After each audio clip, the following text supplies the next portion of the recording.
സെഫന്യാവ് 3:12.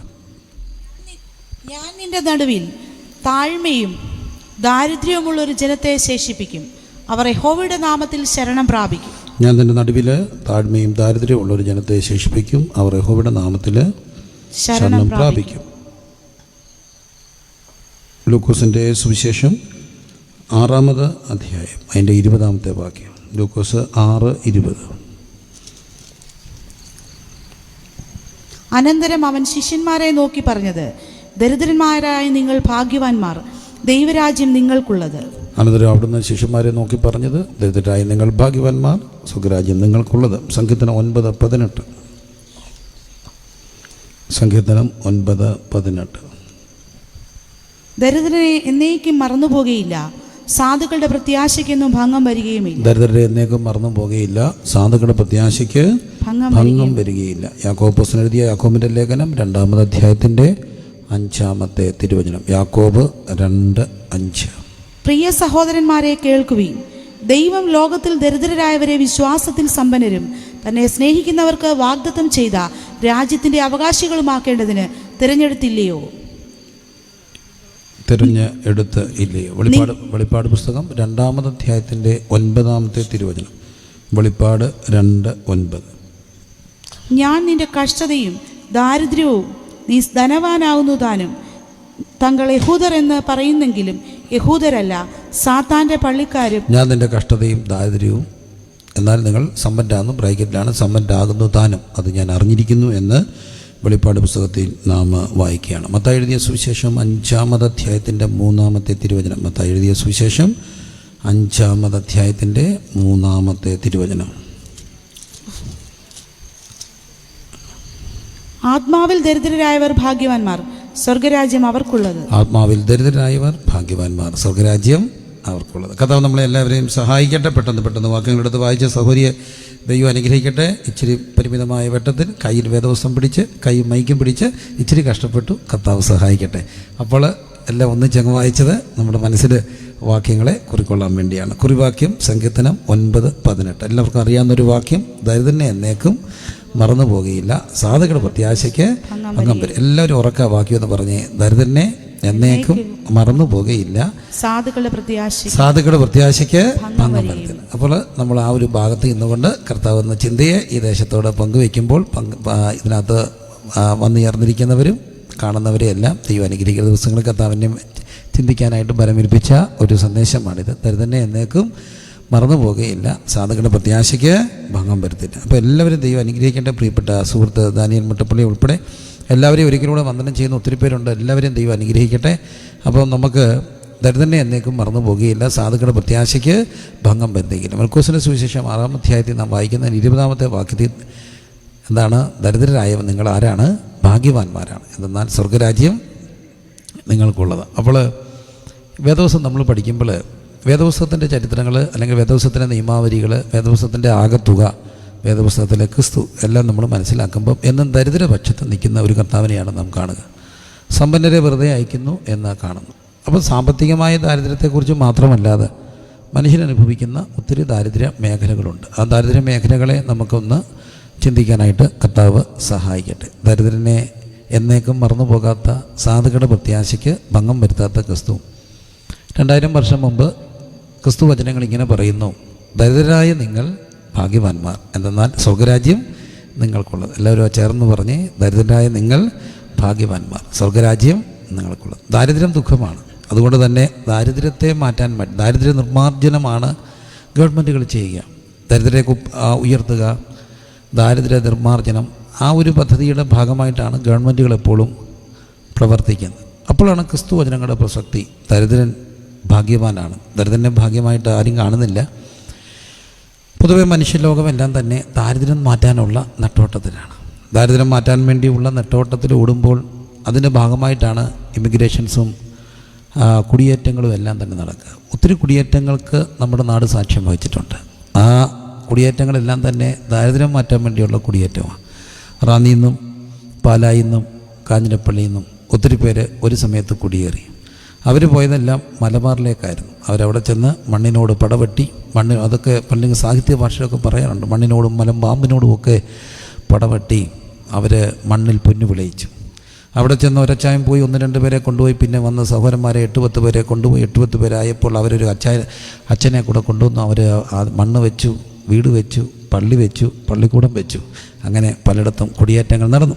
അവർക്കൊക്കെ ഒത്തിരി തോട്ടങ്ങളൊക്കെ ഉണ്ടായി. ഒറ്റ കാര്യമാണ്, ദാരിദ്ര്യം മാറ്റാൻ വേണ്ടി കുടിയേറി കഷ്ടപ്പെട്ട പ്രിയപ്പെട്ടവർ. അതിനു മുമ്പ് അർബനൈസേഷൻ്റെ ഒക്കെ ഒരു ഭാഗമായിട്ട് നഗരവൽക്കരണം, നഗരങ്ങൾ നമ്മളെ മാടി പിടിച്ചു. നമുക്കറിയാം, സാധാരണക്കാരായ റാന്നിക്കാരെല്ലാവരും തന്നെ, അല്ലെങ്കിൽ ഗ്രാമാന്തരങ്ങളിലുള്ള പ്രിയപ്പെട്ടവർ പ്രീ ഡിഗ്രിയോ അല്ലെങ്കിൽ 10ാം ക്ലാസ്സോ ഒക്കെ പാസ്സായിട്ട് കുറേ പേരെങ്കിലുമൊക്കെ IT പഠിച്ചു. കുറേ പേര് പതുക്കെ പോയിട്ട് ഒരു പേപ്പറൊക്കെ ആയിട്ട് പോയിട്ട് ടൈപ്പും ഷോർട്ട് ഹാൻഡും പഠിച്ചു. എന്നിട്ട് നേരെ ഇവിടുന്ന് ട്രെയിൻ കയറി. കുറേ പേര് KKക്ക് കയറി, 3 ദിവസം കൊണ്ട് ഡൽഹി ചെന്നു. കുറേ പേര് ജയന്തിയെ കയറി പഴയ ബോംബെയിലിറങ്ങി. ബോംബെയിലൊക്കെ പോയിട്ട് വന്നവർ ഇവിടെ ഇരിപ്പുണ്ട്. ഒറ്റ പോക്കായിരുന്നു ബോംബെ. അങ്ങനെ ബോംബെ പോയി, അവിടെ പോയി പതുക്കെ ക്ലച്ച് പിടിച്ചു. പിന്നെ ചെന്നൈക്ക് പോയി. എന്തിനാ എല്ലാവരും പോയേ? മെച്ചപ്പെട്ട ഇവിടുത്തെ നഗരത്തിലെ ഗ്രാമങ്ങളിലെ തൊഴിലില്ലായ്മയും നഗരങ്ങളിലെ തൊഴിലവസരങ്ങളും നമ്മളെ മാടി വിളിച്ചപ്പോൾ ദാരിദ്ര്യം മാറ്റാൻ വേണ്ടി ആൾക്കാർ പോയി, നഗരങ്ങളിലേക്ക് പോയി. പിന്നെയാണ് ഗൾഫ് നമ്മളെ മാടി വിളിക്കാൻ തുടങ്ങി. ഗൾഫ് മാടി വിളിച്ചപ്പോൾ മിഡിൽ ഈസ്റ്റിലേക്ക് വലിയൊരു പ്രവാഹം തന്നെ ഉണ്ടായി. ഏറെ നാളത്തെ ഗൾഫ് വാസത്തിന് ശേഷം മടങ്ങി വന്നവരൊക്കെ എൻ്റെ മുമ്പിൽ ഇരിപ്പുണ്ട്. എന്നാലും അവിടെ കുറേ നാൾ ഗൾഫിൽ നിന്നും പിള്ളേരെ പഠിപ്പിച്ചു, കാര്യങ്ങൾ ചെയ്തു, കഷ്ടപ്പെട്ടു. അവർ കഷ്ടപ്പെട്ട് ദാരിദ്ര്യം മാറ്റാൻ വേണ്ടി പോയി. എന്നാലും എല്ലാവരുടെയും ദാരിദ്ര്യം മാറിയില്ല. രക്ഷപ്പെട്ടവരെക്കാട്ടിലും കൂടുതൽ ഒത്തിരി പേര് രക്ഷപ്പെടാത്തവരുണ്ട്, കഷ്ടപ്പെട്ടവരുണ്ട്. ഏറ്റവും നല്ലൊരു ക്ലാസിക് പുസ്തകമുണ്ട്, ബെന്യാമിൻ്റെ ആടുജീവിത. പ്രവാസി മലയാളികളുടെ സകല കഷ്ടപ്പാടും അന്നത്തെ ഒറിജിനലായിട്ടൊക്കെ ഇങ്ങനെ വരച്ച് കാണിച്ച ഒരു പുസ്തകം, ബെന്യാമിൻ്റെ ആടുജീവിതം. അപ്പോൾ പ്രവാസികളായ ആൾക്കാർ ഒത്തിരി പേര് പോയി. അതിനിടയ്ക്ക് അമേരിക്കയിലേക്ക് കുടിയേറ്റം നടന്നു. ഇതെല്ലാം ഒറ്റ കാര്യത്തിന് വേണ്ടിയാണ്, എങ്ങനെയെങ്കിലും എന്ത് മാറ്റണം, ദാരിദ്ര്യം മാറ്റാൻ വേണ്ടി. അത് കഴിഞ്ഞപ്പോഴാണ് ഒരു സമയത്ത് നല്ല വിദ്യാഭ്യാസമൊക്കെ ലഭിക്കാൻ വേണ്ടി സ്വപ്നം കണ്ടതാണ് UK പോയി പഠിക്കുക. തിയോളജിയൻസ് ആയിട്ടുള്ള ആൾക്കാരൊക്കെ തിയോളജി പഠിച്ചാൽ BDO MDH എടുത്താൽ ഒരു ശരാശരി MDH ഒക്കെ കഴിയുന്ന ഒരാളുടെ ഏറ്റവും വലിയൊരു സ്വപ്നമായിരുന്നു ഷെഫീൽഡിലോ ഓക്സ്ഫോർഡിലോ കേംബ്രിഡ്ജിലോ പോയി UK പോയിട്ട് PhD എടുത്തുകൊണ്ട് വരിക. UK പോയി PhD എടുത്തുകൊണ്ട് വന്ന അധ്യാപകരെയൊക്കെ ഭയങ്കര ബഹുമാനമായിരുന്നു. കാരണം അവരുടെ ബുദ്ധി വലുതാണ്. ഓക്സ്ഫോർഡിൽ പഠിച്ചു, കേംബ്രിഡ്ജിൽ പഠിച്ചു, അങ്ങനെ വലിയ ഹയർ സ്റ്റഡീസിന് വേണ്ടി പോയി. നമുക്കറിയാം, ഏതോ ഒരു സുഹൃത്തിൻ്റെ വീട്ടിലെ പട്ടിക്കുട്ടിയാകാൻ വേണ്ടി ആഗ്രഹിച്ച നമ്മുടെ നാട്ടിലെ ഒരു ചെറിയ കൊച്ചൻ പഠിച്ചു കഴിഞ്ഞ് വലുതായപ്പോൾ UK പോയിട്ട് പഠിച്ചു. ഇംഗ്ലണ്ടിൽ തിരിച്ചു വന്നപ്പം കൊടുത്തു, അദ്ദേഹത്തെ വെറുതെ ഒരു കോളേജ് അധ്യാപകനാക്കരുത്. അന്നത്തെ നവഭാരത ശില്പിയായിരുന്ന ജവഹർലാൽ നെഹ്റുവിന് അവിടെ നിന്നൊരു കത്ത് കൊടുത്തു വിട്ടു, വെറും ഒരു അധ്യാപകനാക്കി ഇതിലെ ഒതുക്കരുത്, ഇത് ഭയങ്കര ഭാവിയുള്ളവനാണ്, രാജ്യത്തെ കെട്ടുപിടിക്കാൻ. അത് മറ്റാരുമല്ല, KR നാരായണനാണ്. അങ്ങനെ ഇന്ത്യയുടെ പരമോന്നത പദവിയിലെത്തപ്പെട്ട ബഹുമാനായ വ്യക്തി. അങ്ങനെ എത്രയോ പേര് വിദേശത്ത് പോയി ഉന്നത വിദ്യാഭ്യാസം ചെയ്തു, വലിയ ബുദ്ധി രാക്ഷസന്മാരായി. കാലം മാറിയപ്പം അതെല്ലാം മാറി. ഡിഗ്രി കഴിഞ്ഞും പ്രീ ഡിഗ്രി കഴിഞ്ഞും ഇപ്പം പിള്ളേരെല്ലാം പോവുകയാണ്. ഉന്നത വിദ്യാഭ്യാസമൊന്നും അല്ല, രക്ഷപ്പെടാൻ വേണ്ടി പോവുകയാണ്. എങ്ങനെയെങ്കിലും അവിടെ പോവുക, ഒരു കോഴ്സ് എടുക്കുക, 1-2 വർഷത്തെ കോഴ്സ് കഴിഞ്ഞിട്ട് സ്റ്റേ ബാക്ക് ചെയ്യുക, പിന്നെ PR അപ്ലൈ ചെയ്യുക. അങ്ങനെ UK-യും കാനഡയും മക്കളെ മാടി വിളിക്കുന്നു. പ്രീ ഡിഗ്രി കഴിയുമ്പോഴേ +2 കഴിയുമ്പോഴേ പോകുക. നോക്കിയോ, ഉറപ്പ് കുറച്ചുകൂടെ കഴിയുമ്പോൾ 7ാം ക്ലാസ് കഴിയുന്ന കൊച്ചനെ ഇവിടെ നമ്മൾ ഫ്ലൈറ്റായി തള്ളി കിടക്കണം. എവിടെ? അവിടെ എവിടെയെങ്കിലും ചേട്ടന്മാരൊക്കെ കൊണ്ടുപോകായിരിക്കും. എല്ലാവരും പോകുന്ന ഒറ്റ കാര്യത്തിന് വേണ്ടിയാണ്, ദാരിദ്ര്യം മാറ്റാൻ വേണ്ടിയാണ്. കുറച്ചുകൂടെ മെച്ചപ്പെട്ട ഒരു ജീവിത നിലവാരത്തിന് വേണ്ടി മനുഷ്യൻ ഓട്ടമാണ്. ഇങ്ങനെ ഓടുന്ന ഒരു കാലഘട്ടത്തിലാണ് ക്രിസ്തുവചനത്തിൻ്റെ പ്രസക്തി. എന്താണ്? ദരിദ്രൻ ഭാഗ്യവാനാണ്, ദരിദ്രൻ ഭാഗ്യവാനാണ്. മനസ്സിലൊക്കെ ഇങ്ങനെ മറക്കാതെ നിൽക്കുന്ന ഒരു ഓർമ്മയുണ്ട്. ആ ഓർമ്മയെ പലപ്പോഴും ഓർക്കാറുണ്ട്. എന്നാലും രസകരമല്ലേ, ഈ കോളേജിൽ പഠിക്കുന്ന സമയത്ത് ഒരു സുഹൃത്ത് വന്നു. അദ്ദേഹം ഒരു ബ്രേക്കിന് ശേഷം വന്ന, എന്നാലും രാവിലെ ബൈക്കേ വരും, ഉച്ചയ്ക്ക് കാറേ വരും. അന്ന് അവർക്ക് ഇഷ്ടം പോലെ പൈസയുള്ളൊരു ചെറുപ്പക്കാരൻ, അവർക്ക് ഭയങ്കര കാശാണ്. അന്ന് കാശാണ്, കാശിൻ്റെ മെത്തയിൽ അവർ കിടക്കുക. അപ്പോൾ ഉച്ചയ്ക്ക് വരും ഒരു വണ്ടിയെ, വൈകിട്ടൊരു വേറൊരു വണ്ടിയെ വരും. അന്ന് നമ്മളിങ്ങനെ കാലിലൊക്കെ ചെന്ന് എന്തോ ഉണ്ട് കറിയെന്ന് ചോദിക്കുമ്പോൾ, ഈ കറിയുടെ കാര്യം നിങ്ങൾ ഹോട്ടൽ ചെന്ന് ചോദിച്ചാൽ അവരാദ്യം തൊട്ട് പറയുന്നത് വെജിറ്റബിൾ കറിയല്ല, മട്ടൻ, പിന്നെ ചിക്കൻ, പിന്നെ ബീഫ്, പിന്നെ ഏറ്റവും ഒടുവിൽ അവർ പറയത്തുള്ളൂ കടല, പിന്നെ വെജിറ്റബിൾ കുറുമ. കാരണം വില പറഞ്ഞത് ഒടുവില പറയുക. അപ്പം നമ്മൾ ചോദിക്കും ചാറുണ്ടോയെന്ന്. എന്തിനാണ്? പെറോട്ട മുക്കാൻ വേണ്ടി. നമ്മൾ പെറോട്ടയും 2 ചാറും മുക്കുമ്പോഴാണ് അദ്ദേഹം വരുന്നു, ബീഫ് മേടിച്ച് കൊടുക്കുന്നു, കോക്കോ കോള മേടിക്കുന്നു, ഇങ്ങനെ പൈസ ഇട്ട് ഇങ്ങനെ കളിക്കുക. അപ്പം കണ്ടുകൊണ്ടിരുന്നൊരു സുഹൃത്തിനെ തൊണ്ടിട്ട് പറഞ്ഞ് കണ്ടുപിടിക്കടാ, തമ്പുരാൻ അവൻ്റെ തലയെ വരച്ചത് നമ്മുടെയൊക്കെ എവിടെയെങ്കിലുമൊക്കെ വരച്ചായിരുന്നെങ്കിൽ നമ്മളൊക്കെ രക്ഷപ്പെട്ട് പോത്തില്ലായിരുന്നു. അപ്പം ദാരിദ്ര്യം മനുഷ്യർക്കെല്ലാം ദുഃഖമാണ്. ദരിദ്രൻ ബുദ്ധിമുട്ടുന്നവനാണ്. ദരിദ്രനോടൊരു അവജ്ഞയുണ്ട്. നമ്മളെല്ലാവരും ദേഷ്യം വരുമ്പം വിളിക്കുന്നൊരു വാക്കുണ്ട്, നീ എന്തൊരു ദരിദ്രവാസിയാണ്. പക്ഷെ ഇന്ന് വരെ ആരെങ്കിലും വിളിച്ച് ചോദിച്ചിട്ടുണ്ടോ നീ എന്തൊരു സമ്പന്നവാസിയാണോ? ഇല്ല. കേട്ടുണ്ടോ? എവിടെ? ഇല്ല.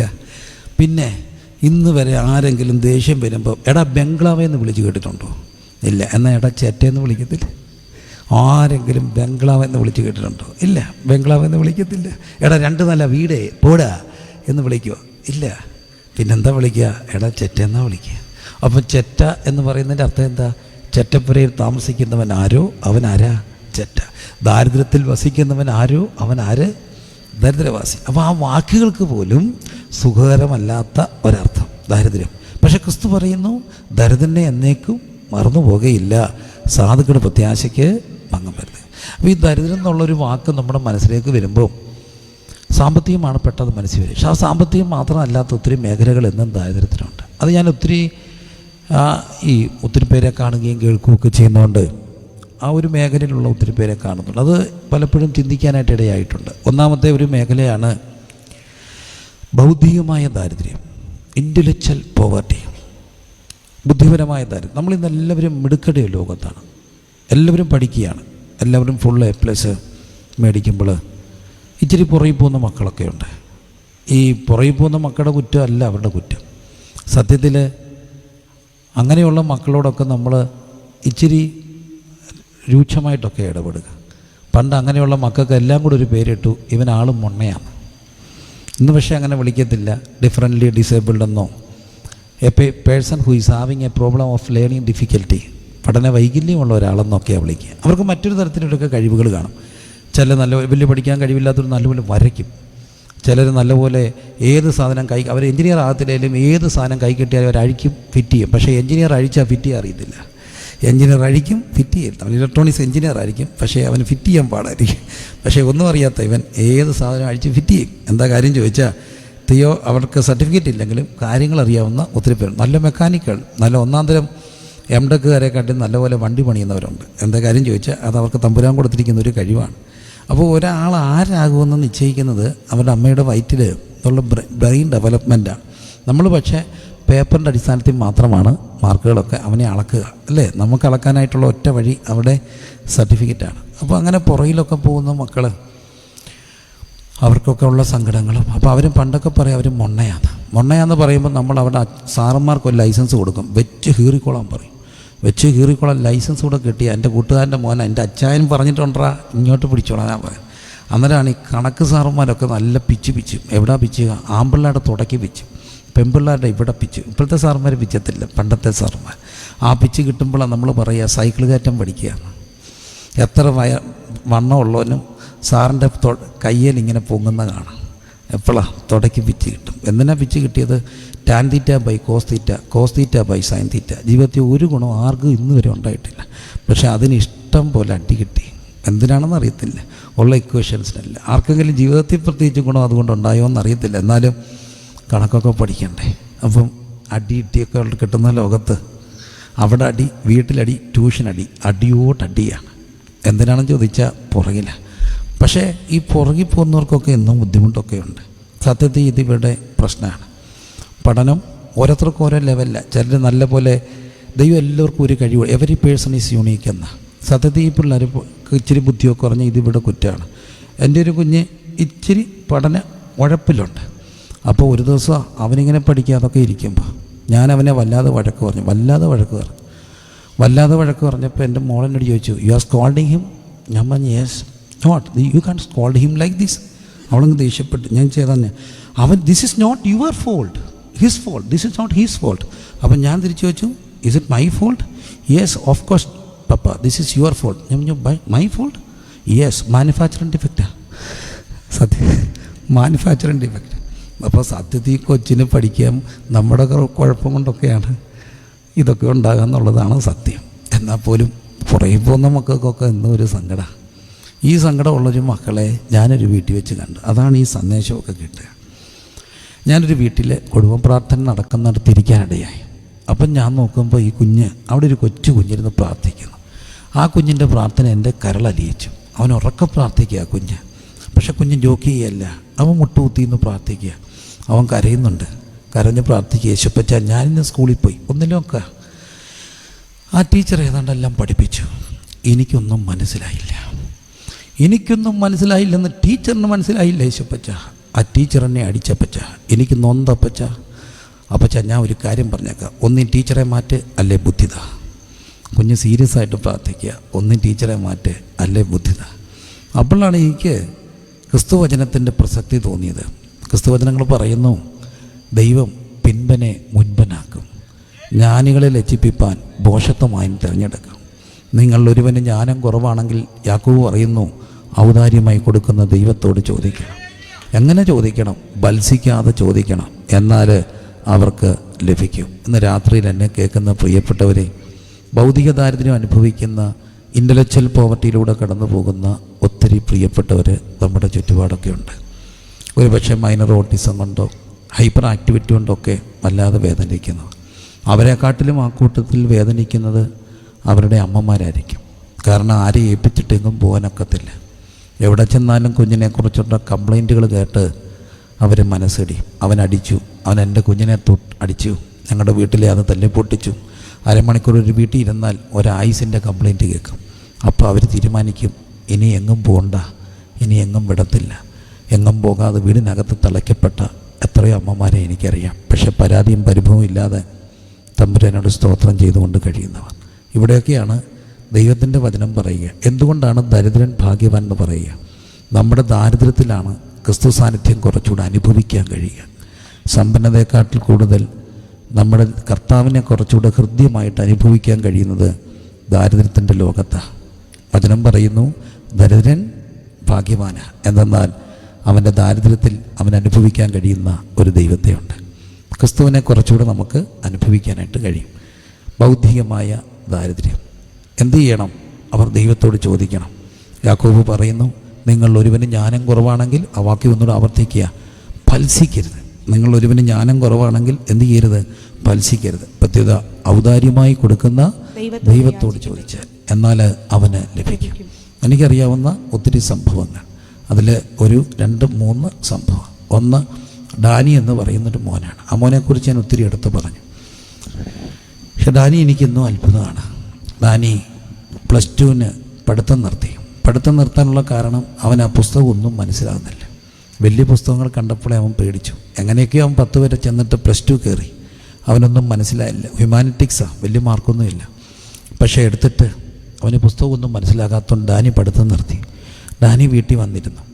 അമ്മയോട് പറഞ്ഞ, അമ്മയൊരു കർത്തദാസിയാണ്, സ്കൂളിൽ പോകുന്നില്ല ഇനിയും, കാരണം എനിക്കൊന്നും മനസ്സിലാകുന്നില്ല അമ്മ, എനിക്കൊന്നും മനസ്സിലാകുന്നില്ല. ഡാനി സീരിയസാണ്, അവനൊന്നും മനസ്സിലാകുന്നില്ല. അവൻ ഉഴപ്പനല്ല, അവനൊരു മറ്റേ പിഴച്ചതൊന്നുമല്ല, അല്ലെങ്കിൽ വേറെ ദോഷവഴികളിൽ പോയതൊന്നുമല്ല. ഡാനിക്ക് ബുദ്ധിയില്ല, ഡാനിക്കൊന്നും മനസ്സിലാകുന്നില്ല. ഒടുവിൽ അവൻ്റെ അമ്മ ഡാനിയെ ഒരു ഫോട്ടോസ്റ്റാറ്റ് കടയിൽ കൊണ്ടുവിട്ടു. അവിടെ ഡാനി ജോലി പഠിക്കുക. പോകുന്നത് മഹാരാജാസ് കോളേജിൻ്റെ ഒക്കെ അടുത്താണ് ജോലിക്ക് പോകുന്നത്, എറണാകുളത്താണ്. മഹാരാജാസിൻ്റെ അതുവഴി പോകുമ്പോൾ അവൻ്റെ പ്രായത്തിലുള്ള കുട്ടികളൊക്കെ കളിച്ചും ചിരിച്ചും ജോഡിയായിട്ടും ആവേശത്തിമർപ്പോടെ കോളേജിൽ നിന്ന് ഇറങ്ങി വരുമ്പോൾ ഡാനി കരഞ്ഞു ഉള്ളുകൊണ്ട്. എനിക്ക് ബുദ്ധി ഉണ്ടായിരുന്നെങ്കിൽ ഞാനും പഠിച്ചേനെ, ഞാനും കോളേജിൽ പോയേനെ. ഡാനിക്ക് ബുദ്ധിയില്ല, ഡാനിക്കൊന്നും മനസ്സിലാകുന്നില്ല. ഡാനിയുടെ അമ്മ അവൻ്റെ പുസ്തകം മുഴുവൻ അടുക്കി വെച്ചിട്ട് മുട്ടുകുത്തി അമ്മ അർദ്ധരാത്രി കരയാൻ തുടങ്ങി. ആ അമ്മയുടെ കണ്ണീര് ഒത്തിരി പുസ്തകത്തെ വീണു. എൻ്റെ കുഞ്ഞിന് ബുദ്ധി ഉണ്ടായിരുന്നെങ്കിൽ പഠിച്ചേനെ. ഒരു ദിവസം രാത്രി ഡാനിയോട് ദൈവം ഇടപെട്ടു. ഡാനി രാവിലെ അമ്മയോട് പറഞ്ഞു, അമ്മ ഞാൻ സ്കൂളിൽ പോയിക്കോട്ടെ. ചുരുക്കത്തിൽ ബ്രേക്കൊക്കെ എടുത്തെങ്കിലും സാർമാരുടെ കയ്യേക്കാലെയൊക്കെ പിടിച്ച് ഡാനിയെ വീണ്ടും സ്കൂളിൽ വിട്ടു. ഡാനി +2 കഷ്ടിച്ച് പാസ്സായി, BA പാസ്സായി, MAക്ക് റാങ്കിൽ പാസ്സായി. ഇന്ന് ഗാന്ധി യൂണിവേഴ്സിറ്റിയിൽ നിന്ന് PhD എടുത്തു, MSW എടുത്തു. ഇതിനിടയ്ക്ക് തിയോളജി MD കംപ്ലീറ്റ് ചെയ്തു. ഒറ്റ കാര്യമാണ്, ഡാനിയോട് ചോദിച്ചാൽ ഡാനി പറയും, +2 പഠിക്കാൻ ബുദ്ധിയില്ലാതെ ഒന്നും മനസ്സിലാകാതെ സ്കൂളിൽ പോക്ക് നിർത്തിയപ്പോൾ എൻ്റെ കണ്ണീര് എൻ്റെ പുസ്തകത്തെ വീണപ്പോൾ എൻ്റെ ബുദ്ധി തുറന്ന ഒരു കർത്താവുണ്ട്. അതേ കർത്താവ് ദരിദ്രൻ്റെ ലോകത്ത് ഇന്നുമുണ്ട്. ഇന്ന് രാത്രി എന്നെ കേൾക്കുന്ന പ്രിയപ്പെട്ടവരെ, ദരിദ്രൻ്റെ ലോകത്ത് എന്നുമുള്ള ഒരു ക്രിസ്തു ഇന്ന് രാത്രി നമ്മുടെ ദാരിദ്ര്യത്തെ മാറ്റാൻ വേണ്ടി ഇവിടെ വന്നിട്ടുണ്ട്. ഡാനിയുടെ ദൈവം നമ്മുടെ ദൈവം. എബ്ബേസ് എന്ന് പറയുന്ന ഒരു ചെറുപ്പക്കാരനുണ്ടായിരുന്നു. എബ്ബേസ് ജനിച്ചപ്പോഴേ അമ്മയ്ക്ക് മനസ്സിലായി എന്തൊക്കെയോ വിസിബിളായിട്ടുള്ള ഡിഫോമിറ്റി ഉണ്ട്. ഒറ്റ നോട്ടത്തിന് മനസ്സിലായി ഇനി എൻ്റെ ജീവിതം കട്ടപ്പുകയാണ്. അമ്മ അവന് പേരിട്ടു വ്യസനപുത്രൻ എബ്ബേസ്. എബ്ബേസ് ദൈവത്തോട് പ്രാർത്ഥിച്ചു. 4 ലൈന: എൻ്റെ അതിരിനെ വിശാലമാക്കണം, എന്നെ അനുഗ്രഹിക്കണം, എൻ്റെ കൂടെ ഇരിക്കണം, അനർത്ഥങ്ങൾ വ്യസന ചെയ്ത് വകാതെ കാക്കണം. കാലം മുമ്പോട്ട് പോയപ്പോൾ അബ്ദുൽ കലാം റോഡെന്നോ മഹാത്മാഗാന്ധി റോഡെന്നോ ഒക്കെ പറയുന്ന പോലെ അവിടെ ഒരു നഗരമുണ്ടായി. ആ നഗറിൻ്റെ പേര് എബ്ബേസ് നഗർ എന്നാണ്. അവിടെ പാർത്തതൊക്കെ ശാസ്ത്രിമാരാണ്. എബ്ബേസിന് ചോദിച്ച എബ്ബേസ് പറയും, എൻ്റെ ബുദ്ധിമണ്ഡലത്തിൻ്റെ അതിര് വിശാലമാക്കിയ ഒരു കർത്താവിനെ എനിക്കറിയാം. ഞാൻ അമ്മയ്ക്ക് വ്യസനപുത്രൻ, പക്ഷെ തമ്പുരാനോട് പ്രാർത്ഥിച്ചപ്പോൾ എൻ്റെ അതിരുകളെ വിശാലമാക്കിയ ഒരു ദൈവം ഉണ്ടെങ്കിൽ ഇന്ന് രാത്രി മക്കളുടെ ഭൗതിക ദാരിദ്ര്യത്തിൽ ഇടപെടുന്ന ഒരു ദൈവമുണ്ട്. ഓരോരുത്തർക്കും ഓരോ നിലയിലായിരിക്കാം. ചിലപ്പോൾ ഈ പെൺകുട്ടികളൊക്കെ കല്യാണം കഴിഞ്ഞ് വരുമ്പോൾ എല്ലാവരും ശക്തിയായ അമ്മായിമ്മയും നാത്തുമ്മോരൊക്കെ ആണെങ്കിലും ഞാൻ പറഞ്ഞു കേട്ടിട്ടുള്ളൊരു കാര്യമുണ്ട്. ഇതൊക്കെ നമുക്കൊക്കെ കേൾക്കുന്ന ഭാഷ. അമ്മമാരടക്കം പറയും, എന്തോ ചെയ്യാനാ, അവളൊരു പൊട്ട,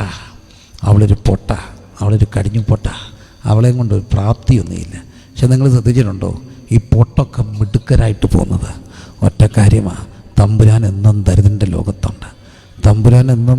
ലോകത്തുണ്ട്. ഞാൻ കണ്ട ക്രിസ്തു എന്നും ദരിദ്രപക്ഷത്ത് നിൽക്കുന്ന ക്രിസ്തുവാണ്. രണ്ടാമത്തെ ഒരു സാക്ഷ്യം അത് ഞാൻ പൗർവശിനി വന്ന് അദ്ദേഹത്തെ കൊണ്ട് പറയിപ്പിച്ചു. അദ്ദേഹം ഡോക്ടർ രാജു, ഇന്നൊരു കോളേജിൻ്റെ പ്രിൻസിപ്പളാണ്, ഒപ്പം തന്നെ വലിയൊരു സ്കൂളിൻ്റെ മാനേജരാണ്. 2 ദൗത്യ മേഖലകളിൽ ഒരുപോലെ കർമ്മനിരതനായിരിക്കുന്ന പ്രിയപ്പെട്ട സാറ് സാക്ഷി എന്നോട് പറഞ്ഞപ്പം ഞാനത് ആർക്കെങ്കിലുമൊക്കെ പ്രയോജനപ്പെട്ടെന്ന് വെച്ചുകൊണ്ട് അദ്ദേഹത്തെ കൊണ്ട് അദ്ദേഹത്തിൻ്റെ അനുവാദത്തോടെ ഞാൻ ഈ സാക്ഷ്യം പറയുക. അദ്ദേഹം 8ാം ക്ലാസ്സിൽ പഠിത്തം നിർത്തി. ഇത് തന്നെയാണ്, എല്ലാത്തിനും തോറ്റുപോയി. കെമിസ്ട്രിക്ക് 1 മാർക്ക്. അച്ചായൻ തീരുമാനിച്ചു, കെമിസ്ട്രിക്ക് 1 മാർക്ക്, എല്ലാത്തിനും തോറ്റവനെ ഇനിയും സ്കൂളിൽ പഠിപ്പിക്കാൻ പാടില്ല, വെറുതെ എന്തിനാ ഒരു സ്പേസ് കളയും. അച്ചായന് ചായക്കടയുണ്ട്. ആ ചായക്കടയിൽ രാജു എന്ന മകനെ ചായ അടിക്കാൻ അപ്പം കൂടെ നിർത്തി. കൂടെ പഠിക്കുന്ന മക്കളൊക്കെ ചായക്കടയുടെ ഫ്രണ്ടിൽ കൂടെ പുസ്തകം കെട്ടും തൂക്കി പോകുമ്പോൾ 8ാം ക്ലാസ്സിൽ പഠിക്കുന്നവൻ ചായ അടിക്കുക. മനസ്സ് തേങ്ങി. കൂട്ടുകാർ പോകുമ്പം തല കുനിച്ച് പാത്ത് ചെയ്യുന്നു. അങ്ങനെ രാജു ചായക്കടയിലായി, അപ്പൻ്റെ ചായക്കടയിൽ. അവിടെയും അമ്മ കരയുക. എൻ്റെ കുഞ്ഞ് 8ാം ക്ലാസ്സിൽ പഠിത്തം നിർത്തി, എല്ലാത്തിനും തോറ്റുപോയവൻ. അമ്മയുടെ കരച്ചിൽ ദൈവം കേട്ടു. ഒരു രാത്രി അമ്മയുടെ അടുക്കൽ ഒരു ദൈവദാസൻ സ്വപ്നത്തിൽ വന്നു. അങ്ങനെ ഒരു അനുഭവം അമ്മയ്ക്കുണ്ടായി. പ്രായമുള്ളൊരു ദൈവദാസൻ ജുബയും മുണ്ടുമൊക്കെ ഇട്ട പഴയൊരു അപ്പച്ചൻ, അമ്മച്ചിക്ക് അറിയാവുന്ന ഒരു അപ്പച്ചൻ സ്വപ്നത്തിൽ വരുന്ന പോലെ ദൈവദൂതൻ്റെ ആ ഒരു രൂപത്തിലൊക്കെ വന്നായിരിക്കും. വന്നിട്ട് അമ്മയെ തട്ടിയോണത്തിൽ പറഞ്ഞു, എടി നിൻ്റെ കൊച്ചിനെ നീ കൊണ്ട് ചായ അടയ്ക്കാൻ നിർത്തിയേക്കാണോ അഹങ്കാരി, നിന്നോട് ഒരു കാര്യം ഞാൻ പറഞ്ഞേക്കാം, രാവിലെ അവനെ സ്കൂളിൽ വിട്ടേക്കണം പറഞ്ഞിട്ട് ഉപദേശം പറഞ്ഞു. രാവിലെ അമ്മ വിറച്ചുകൊണ്ടാണ് എഴുന്നേക്കുക. അത്ര തീഷ്ണമായിരുന്നു ആ വാക്കുകൾ. അമ്മ അച്ചായനോട് പറഞ്ഞു, മോനെ സ്കൂളിൽ വിടണം. അച്ചായൻ പറഞ്ഞു, ഇനിയും വിടുന്ന പ്രശ്നമില്ല, അവനൊരു തൊഴിൽ പഠിച്ചു, ചായ അടിക്കാൻ പഠിച്ചു, ഇനി അവൻ ചായ അടിക്കട്ടെ, അതല്ലേ നല്ലേ. അമ്മ വഴക്കുണ്ടാക്കിയല്ല, അവനെ വിടണം. ഒടുവിൽ അവൻ്റെ ജോലി കൂടെ അമ്മ ചെയ്തോളാന്ന് പറഞ്ഞ് അമ്മ വക്കാലത്ത് നിന്ന് സ്കൂളിൽ വിട്ടു. കഷ്ടിച്ച് രാജു 10 പാസ്സായി. അന്ന് പ്രീ ഡിഗ്രി പാസ്സായി, BA പാസ്സായി, പൊളിറ്റിക്കൽ സയൻസിൽ റാങ്കിൽ പാസ്സായി, MA പാസ്സായി, UTC നിന്ന് BDയും MDHും എടുത്ത് പാസ്സായി. പൊളിറ്റിക്കൽ സയൻസിൽ കേരള യൂണിവേഴ്സിറ്റിയിൽ നിന്ന് PhD എടുത്തു. ഇന്നൊരു സ്കൂളിൻ്റെ മാനേജരും ഒരു കോളേജിൻ്റെ പ്രിൻസിപ്പളും. സാറിനോട് ചോദിച്ചാൽ സാറ് പറയും, 8ാം ക്ലാസ്സിൽ എല്ലാത്തിനും തോറ്റിട്ട് കെമിസ്ട്രിക്ക് 1 മാർക്കും കിട്ടി പഠിത്തം നിർത്തിയിരുന്നപ്പോൾ എൻ്റെ അമ്മയുടെ കരച്ചിൻ്റെ മുമ്പിൽ ഇറങ്ങി വന്നൊരു ദൈവമുണ്ട്. ഇന്ന് Raju sir, doctor Raju sir ഇതെല്ലാം കാണിക്കുന്ന ഒരു കാര്യമുണ്ട്. ദരിദ്രൻ്റെ ലോകത്ത് എന്നും ക്രിസ്തുവുണ്ട്. എന്നും ദരിദ്രൻ്റെ ലോകത്ത് ക്രിസ്തുവുണ്ട്. എന്തുകൊണ്ടാണ് ഈ ദരിദ്രൻ്റെ ലോകത്ത് ക്രിസ്തു ഉള്ളത്? ഒരിക്കൽ ഞാൻ കർത്താവിനോട് ചോദിച്ചു. എനിക്കത്ര ഇഷ്ടപ്പെടാഞ്ഞ ഒരു കാര്യം, ക്രിസ്തു യെരുശലേമിലേക്ക് വരുന്നുണ്ട്. വാഴ്ത്തപ്പെട്ട കർത്താവ് യെരുശലേമിലേക്ക് വരുമ്പം കഴുതക്കുട്ടിയുടെ പുറത്ത് കയറി വരിക. വല്ലാത്തൊരു ദുഃഖം തോന്നി.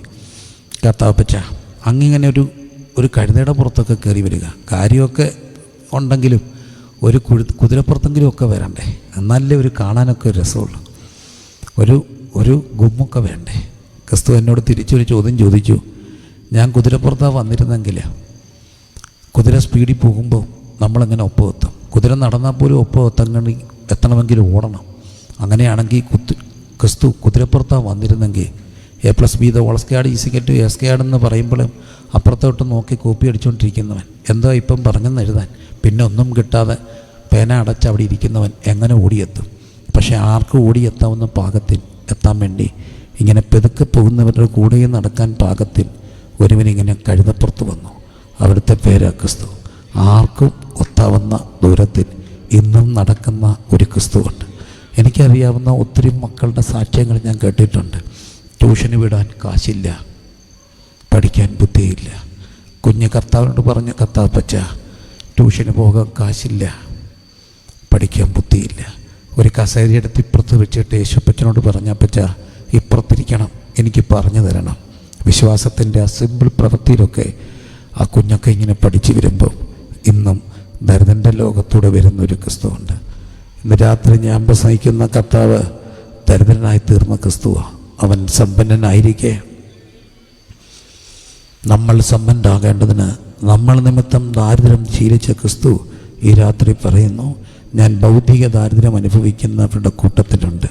എന്നെ കേൾക്കുന്ന പ്രിയപ്പെട്ട സഹോദരങ്ങളെ, ഒരു ഗ്രാമാന്തരീക്ഷത്തിൽ ഇന്ന് കൊണ്ട് ഞാൻ സംസാരിക്കുമ്പം എൻ്റെ കുഞ്ഞു പുറകില്ല സെൻട്രൽ എക്സാമിനേഷനൊക്കെ വരികയാണ്. എങ്ങനെ അവൻ പാസ്സാകും, അവൾ പാസ്സാകും, കഷ്ടപ്പെടുന്നുണ്ട്. പക്ഷേ ഓർമ്മയും നിൽക്കുന്നില്ല. ഒരു കാര്യം, അമ്മ രാജസാറിൻ്റെ അമ്മയുടെ ദൈവം നമ്മുടെയും ദൈവമാണ്, ഡാനിയുടെ ദൈവം നമ്മുടെ കുഞ്ഞിൻ്റെ ദൈവമാണ്. ഒറ്റ കാര്യം പൽസിക്കാതെ കർത്താവിനോട് ചോദിച്ചാൽ പിൻപനെ മുൻപനാക്കും, പിൻപനെ മുൻപനാക്കും. ജ്ഞാനികളെ ലജ്ജിപ്പിപ്പാൻ പോഷത്വമായി തിരഞ്ഞെടുക്കും, കുലവാന്മാരെ ലജ്ജിപ്പിപ്പാൻ കുലഹീനവും നികഷ്ടമായി തിരഞ്ഞെടുക്കുന്ന ദൈവം നമ്മുടെ പ്രാപ്തി ദൈവത്തിൻ്റെ ദാനമാണ്. ജ്ഞാനികളെ ലജ്ജിപ്പിപ്പാൻ പോഷത്വമായി തിരഞ്ഞെടുത്ത കർത്താവ് ഇന്ന് രാത്രി ഇവിടെ വന്നിട്ടുണ്ട്. കരമുയർത്തി എല്ലാവരും ഒരു നിമിഷം പ്രാർത്ഥിച്ച് ആ കരങ്ങൾ ഉയർത്തിപ്പിടിച്ച് കർത്താവിനോട് പറഞ്ഞ്, ഈ രാത്രി എൻ്റെ കുഞ്ഞ്, എൻ്റെ കൊച്ചു കുഞ്ഞ്, അല്ലെങ്കിൽ ഞാൻ കുഞ്ഞുങ്ങളെ പുറകില്ല, എൻ്റെ ആ കുഞ്ഞിനെ ഒന്ന് സഹായിക്കണേ. പിന്നെ ചെന്ന് കയറിയ വീടിൻ്റെ കാര്യങ്ങൾ ചെയ്യാൻ എനിക്ക് പ്രാപ്തിയൊന്നുമില്ല. എല്ലാവരും പറയുന്നുണ്ട് അതൊരു പൊട്ടാന്ന്. പൊട്ടായിക്കോട്ടെ, സാരമില്ല, അതാ സാക്ഷ്യം. പക്ഷെ പൊട്ടിനെ മുൻപിലാക്കുന്ന ഒരു ദൈവമുണ്ട്. എബ്ബേസിനെ സഹോദരന്മാരെക്കാൾ കൂടുതൽ മാന്യനാക്കിയ ഒരു ദൈവം ഉണ്ടെങ്കിൽ ആ ദൈവം നമ്മുടെയും ദൈവമാണ്. കരങ്ങൾ ഉയർത്തി പ്രാർത്ഥിച്ച് എല്ലാവരും ഈ പന്തലിൽ പ്രാർത്ഥിച്ച് ദാരിദ്ര്യത്തിൻ്റെ ലോകത്ത് അനുഭവിക്കാൻ കഴിയുന്ന ദൈവ സാന്നിധ്യം കൊണ്ട് ഈ പന്തൽ നിറയട്ടെ. അല്ല, കല്യാണിമുക്ക് ദേശം നിറയട്ടെ, ഈ ഒഴവമ്പാറ നിറയട്ടെ. എല്ലാവരും പ്രാർത്ഥിച്ച്, കർത്താവേ ഞങ്ങളുടെ നടുവിലേക്ക് അങ്ങയുടെ സാന്നിധ്യം എഴുന്നള്ളി വരണമേ. ഈ ഓൺലൈനിലൂടെ, എനിക്ക് തോന്നുന്നു ക്രിസ്ത്യൻ ലൈവാണ്, ക്രിസ്ത്യൻ ലൈവിലൂടെയാണ് നമ്മളെ ശ്രദ്ധിക്കുന്നവർ. നിങ്ങളോട് പറയട്ടെ, ഇന്ന് ഈ സന്ദേശം കേൾക്കുമ്പോൾ നിങ്ങളുടെ ജീവിതത്തിൽ, നിങ്ങളുടെ കുഞ്ഞുങ്ങളുടെ ജീവിതത്തിൽ, നിങ്ങളുടെ കൊച്ചുമക്കളുടെ ജീവിതത്തിൽ അനുഭവിക്കാൻ കഴിയുന്ന ഒരു ദൈവ സാന്നിധ്യമുണ്ട്. ദൈവം എഫഥാ എന്ന് പറഞ്ഞ തുറന്നു വരുന്ന ഒരു ബുദ്ധിമണ്ഡലമുണ്ട്. അതിരുകളെ വിശാലമാക്കുന്ന ദൈവമുണ്ട്. പ്രാർത്ഥിച്ച് എല്ലാ കണ്ണുകളും അടച്ചൊരു നിമിഷം പ്രാർത്ഥിച്ച്, കർത്താവേ എനിക്ക് അങ്ങേ അനുഭവിക്കണം. ഭൗതിക ദാരിദ്ര്യത്തിൽ അരക്കാശിന് മുതലില്ലാതെ, തലചായ്പാനിടമില്ലാതെ 33.5 കൊല്ലം പാർത്തലെത്തി പാർത്തവൻ ഇന്ന് നമ്മുടെ ദാരിദ്ര്യം മാറ്റം വന്നിട്ടുണ്ട്. നമ്മുടെ കുഞ്ഞിൻ്റെ ദാരിദ്ര്യം മാറ്റം. കഴുതപ്പുറത്ത് വന്ന ക്രിസ്തുവിന് ആരുടെയും കൂടെ നടക്കാൻ കഴിയും. എനിക്ക് ഈ കർത്താവിനെ ഭയങ്കര ഇഷ്ടമാണ്. കഴുതപ്പുറത്തൊക്കെയാണ് വന്നേ. കുതിരപ്പുറത്തൊക്കെ വന്നിരുന്നെങ്കിൽ ഭയങ്കര മിടുക്കരൊക്കെ ഓടിയെത്തിയേനെ. മിടുക്കരെല്ലാം ഓടിയെത്തിയിരുന്നെങ്കിൽ ഇവിടെ ഇരിക്കുന്ന പലരും എങ്ങും എത്തത്തില്ലായിരുന്നു. പക്ഷേ ദരിദ്രൻ്റെ ലോകത്തോട് ഇന്നും സഞ്ചരിക്കുന്നവൻ, തള്ളയാടുകളെ പെതുക്കെ നടത്തി കുഞ്ഞാടുകളെ തോളിലിട്ടുന്ന കർത്താവ് നമുക്ക് വേണ്ടി ഈ രാത്രി ഇവിടെ വന്നിട്ടുണ്ട്. അരക്കാശിന് മുതലില്ലാതെ തലചായ്പാനും സ്ഥലമില്ലാതെ, അരക്കാശിനും മുതലില്ലാതെ തലചായ്പാനും സ്ഥലമില്ലാതെ 33 കൊല്ലം പാർത്തലത്തിൽ പാർത്തല്ലോ നീ. ജന്മസ്ഥലം വഴിയമ്പലം ശയ്യാഗ്രഹം പുൽക്കൂടാക്കി വഴിയാ താര ജീവിയായി നീ ഭൂലോകത്തെ സഞ്ചരിച്ചു. കർത്താവേ നിൻ എല്ലായ്പ്പോഴും സന്തോഷമേ, കർത്താവേ നിൻ രൂപമേനി എല്ലായ്പ്പോഴും സന്തോഷമേ. സ്വർഗത്തിലും ഭൂമിയിലും ഇതുപോലില്ലോ രൂപം വേറെ. സ്വർഗത്തിലും ഭൂമിയിലും ഇതുപോലില്ലോ. അപ്പം നമ്മൾ നിമിത്തം ദരിദ്രനായി തീർന്ന ക്രിസ്തു ഇന്നും ദരിദ്രൻ്റെ ലോകത്തൂടെ അവനെ ഉയർത്തുവാൻ വേണ്ടിയുണ്ട്. എന്നെ കേൾക്കുന്ന പ്രിയപ്പെട്ടവരെ, ക്രിസ്തു 2000 വർഷം മുമ്പ് അവിടുത്തെ വചസ്സുകൾ നമ്മളോട് പറയുന്നു, ദരിദ്രൻ ഭാഗ്യവാനാ, എന്തെന്നാൽ അവന് എന്നെ കൂടുതൽ അറിയുവാൻ കഴിയും, എന്നെ കൂടുതൽ മനസ്സിലാക്കാൻ കഴിയും. ഈ രാത്രി ഭൗതിക ദാരിദ്ര്യത്തിനെ സമ്പന്നരാക്കുന്ന ദൈവമുണ്ട്. ഭൗതിക ദാരിദ്ര്യരെ സമ്പന്നരാക്കുന്ന ദൈവമുണ്ട്. ഭൗതിക ദാരിദ്ര്യം. രണ്ടാമത്തെ ഒരു ദാരിദ്ര്യ മേഖലയാണ് മാനസികമായ ദാരിദ്ര്യം, മെൻ്റൽ പോവർട്ടി. നിങ്ങൾ ശ്രദ്ധിച്ചിട്ടുണ്ടോ എന്ന് എനിക്കറിയില്ല. കോവിഡാനന്തര ലോകം സമ്മാനിച്ച ഏറ്റവും വലിയ ഒരു ദുരന്തമാണ് മാനസികമായ ദാരിദ്ര്യം. അത് ഭയങ്കരമായിട്ട് കൂടുകയാണ്. ഇപ്പം ഭയങ്കരമായിട്ട് കൂടുക. നമ്മുടെ അടുത്തുള്ളൊരു ഒരു വലിയൊരു ഹോസ്പിറ്റലിൽ ജോലി ചെയ്യുന്ന ഒരു ഫിസിഷ്യൻ ഒരു ഉച്ച കഴിഞ്ഞ് എന്നെ വിളിച്ചു, പാസ്റ്റർ പ്രിൻസ് എന്താ സംഭവിക്കുന്നതെന്ന് അറിയില്ല. ഇന്ന് എൻ്റെ അടുക്ക് വന്നതിൽ 80% പേഷ്യൻസിനെ ഞാൻ പരിശോധിച്ചപ്പോൾ അവർക്ക് ഫിസിക്കൽ പ്രോബ്ലം അല്ല, അവർക്കെല്ലാം ഡിപ്രഷനോ ആങ്സൈറ്റി ഡിസോർഡറോ ഫോബിയയോ ഒക്കെയാണ്. എന്താ ഈ മക്കൾക്കൊക്കെ പറ്റുക അറിയില്ല. ഒത്തിരി പേർക്ക് മരിക്കാൻ തോന്നുന്നു, സൂയിസൈഡ് കൂടുന്നു, വല്ലാതെ ലോകം അപകടത്തിലേക്ക് പോവുകയാണ്. ഈ മയക്കുമരുന്നിൻ്റെ ലോകത്തേക്ക് ഒത്തിരി പേര് വഴുതി വീഴാൻ കാര്യം എന്താ? അത് മെൻ്റൽ പോവർട്ടിയാണ്. മനസ്സൊക്കെ ഇങ്ങനെ ടെൻഷൻ അടിക്കുമ്പം, ആ സ്ട്രെസ് അങ്ങോട്ട് കൂടുമ്പം കൂട്ടുകാർ പറഞ്ഞു കൊടുക്കും, റിലീഫിനൊരു വഴിയുണ്ട്, തടിതൊന്ന് പുകച്ചാൽ മതി. കൂട്ടുകാരുടെ നിർബന്ധത്തിൽ അത് പുകയ്ക്കുമ്പോൾ ടെമ്പററി ഒരു റിലീഫ് അവർക്ക് കിട്ടുന്നുണ്ടെന്നുള്ളത് സത്യമാണ്. പക്ഷെ പിന്നത്തേതിൽ അവരത് അതിലും വലിയ കയത്തിലേക്ക് പോകുന്നുള്ളത് മറ്റൊരു യാഥാർത്ഥ്യം. പക്ഷെ മാനസികമായി ദാരിദ്ര്യമുള്ളവരെയാണ് ഈ മേഖലകളിൽ കൂടുതലും പെടുക. കാരണം എത്രയോ മക്കളോട് ഞാൻ സംസാരിച്ചിട്ടുണ്ട്, എപ്പോഴാണ് ഇതൊക്കെ ഉണ്ടായത്? ആ ടെൻഷൻ വന്നപ്പോൾ, ആ പ്രശ്നം ഉണ്ടായപ്പം, ആ ലവ് ഫെയിലർ ഉണ്ടായപ്പം, അപ്പം കൂട്ടുകാരെ കൊടുത്തതാണ് അവരെ പിടിച്ചു നിർത്തിയത്. അത് പിന്നെ അവരെ തകർത്തു, അവരുടെ ഭാവിയെ തകർത്തു, അവരുടെ കുടുംബത്തെ തകർത്തു, മാനത്തെ തകർത്തു എന്നുള്ളത് മറ്റൊരു യാഥാർത്ഥ്യം. അതതിൻ്റെ റിയാലിറ്റി. പക്ഷേ പലപ്പോഴും കൊണ്ടെത്തിച്ചത് മാനസിക ദാരിദ്ര്യം. അതിന്ന് വല്ലാതെ കൂടുക, വിഷാദം കൂടുന്നു, ഡിപ്രഷൻ ഒത്തിരി പേർക്കുണ്ട്. ഒത്തിരി പേര് ഈ റാന്നി പരിസരത്ത് തന്നെ എത്രയോ പ്രിയപ്പെട്ട മക്കളെ ഞാൻ കണ്ടു, പഠിക്കാൻ പോയിട്ട് തിരിച്ചു വന്നു. നിങ്ങളെ ഒരുപക്ഷെ ആരും ഇത് പറയില്ല, അവരുടെ പേരൻസ് പോലും ഇത് പറയില്ല.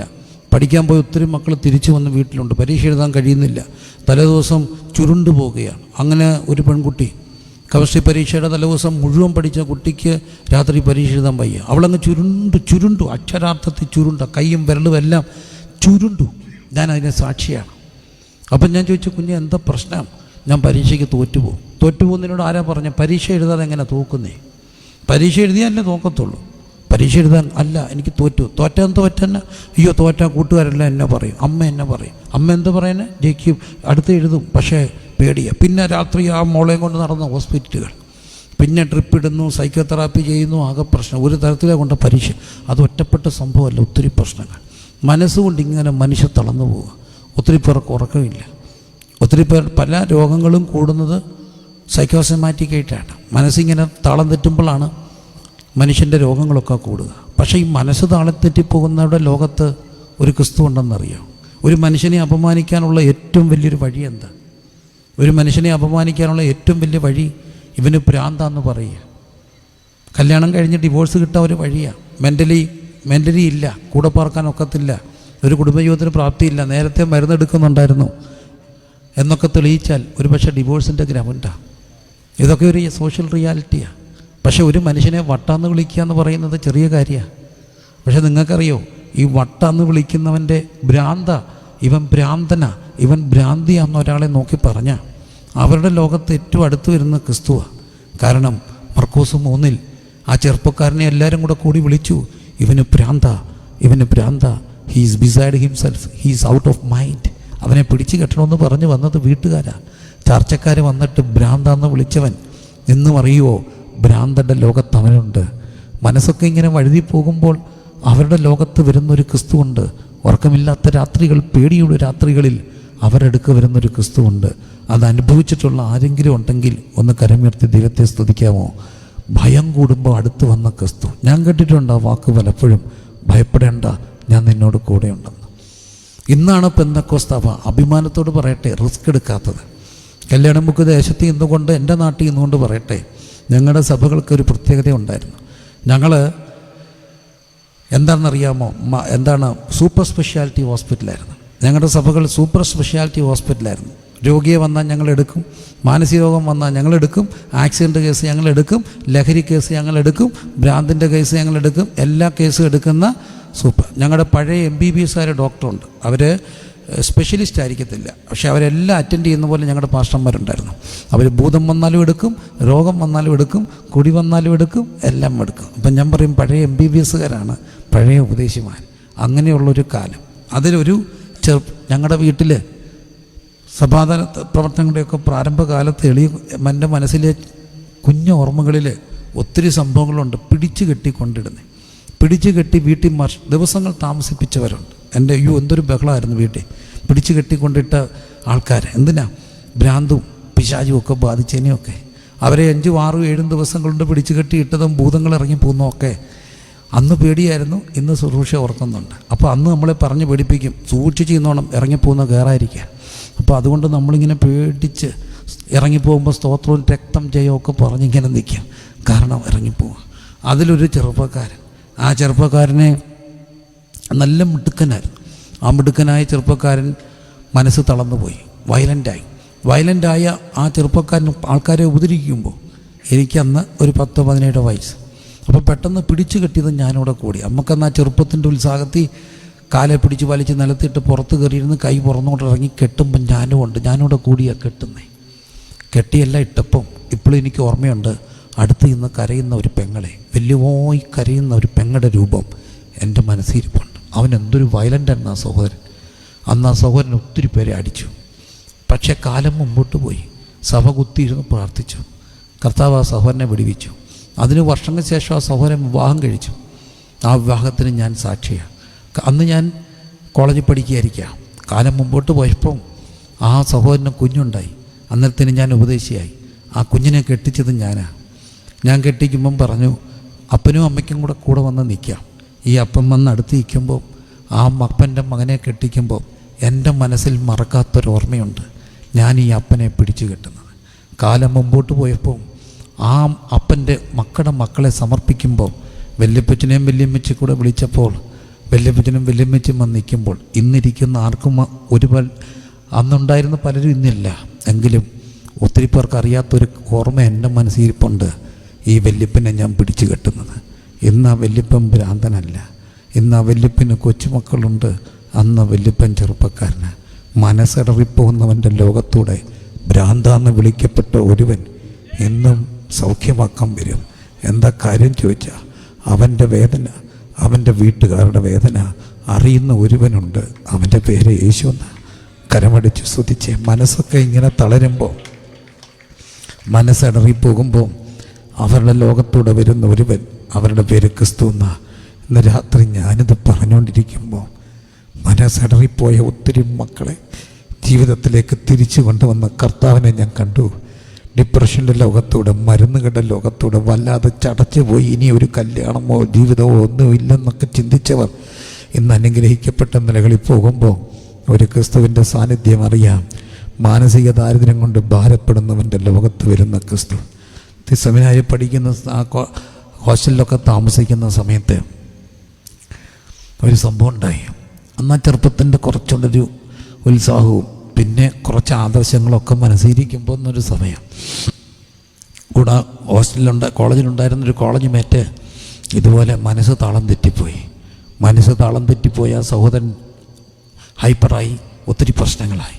ഒടുവിൽ കോളേജ് അധികൃതർ തീരുമാനിച്ചു, അദ്ദേഹത്തെ പറഞ്ഞു വിടണം. വേറെ ഓപ്ഷൻ അവിടെ മുമ്പില്ല. അന്നത്തെ ഒരു ആവേശത്തിലും ആദർശത്തിലുമൊക്കെ ഞാൻ അന്നത്തെ അക്കാഡമിക് ഡീനായിരുന്ന ആളുടെ അടുത്ത് ചെന്നിട്ട് പറഞ്ഞു, അദ്ദേഹത്തെ അങ്ങനെ പറഞ്ഞു വിടുന്നത് ശരിയാണോ? അപ്പോൾ ആ വന്യ മനുഷ്യൻ എന്നോട് പറഞ്ഞു, അങ്ങനെ വിടാതിരിക്കാൻ ഒക്കില്ല. കാരണം കോളേജിൽ അല്ലെങ്കിൽ അത് എന്തെങ്കിലുമൊക്കെ സംഭവിച്ച, പ്രത്യേകിച്ച് സൂയിസൈഡ് ടെൻഡൻസി ഉണ്ട്, അത് കോളേജിനെ ബാധിക്കും. പിന്നെ വയലൻ്റായി എന്തോ ചെയ്യുക, രാത്രി വല്ലവരും കൊന്നെങ്കിൽ എന്തോ ചെയ്യും. കാരണം അവൻ ചിലപ്പം വയലൻ്റാവും, ചിലപ്പം ഡിപ്രഷനാവും. ഏറ്റവും വലിയ കാര്യം അവൻ്റെ കൂടെ നടക്കാൻ ഒരാൾ വേണം. അതാരെയും കിട്ടുന്നില്ല, ആരും റെഡി, എല്ലാവർക്കും പേടിയാണ്. അപ്പം ഞാൻ പറഞ്ഞു, അതൊരു അച്ഛനായിരുന്നു.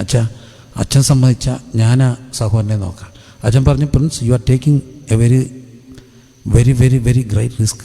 It's not easy as you think. ഞാൻ പറഞ്ഞു, ടാസ്ക് എന്നൊക്കെ പറഞ്ഞു, റിസ്ക് എടുക്കാന്നില്ലെങ്കിൽ പിന്നെ നമ്മളെന്തിനാണ് ഇങ്ങനെ ജീവിക്കുക? നമുക്കൊരു ചെറിയ റിസ്ക്കൊക്കെ എടുക്കണ്ടേ?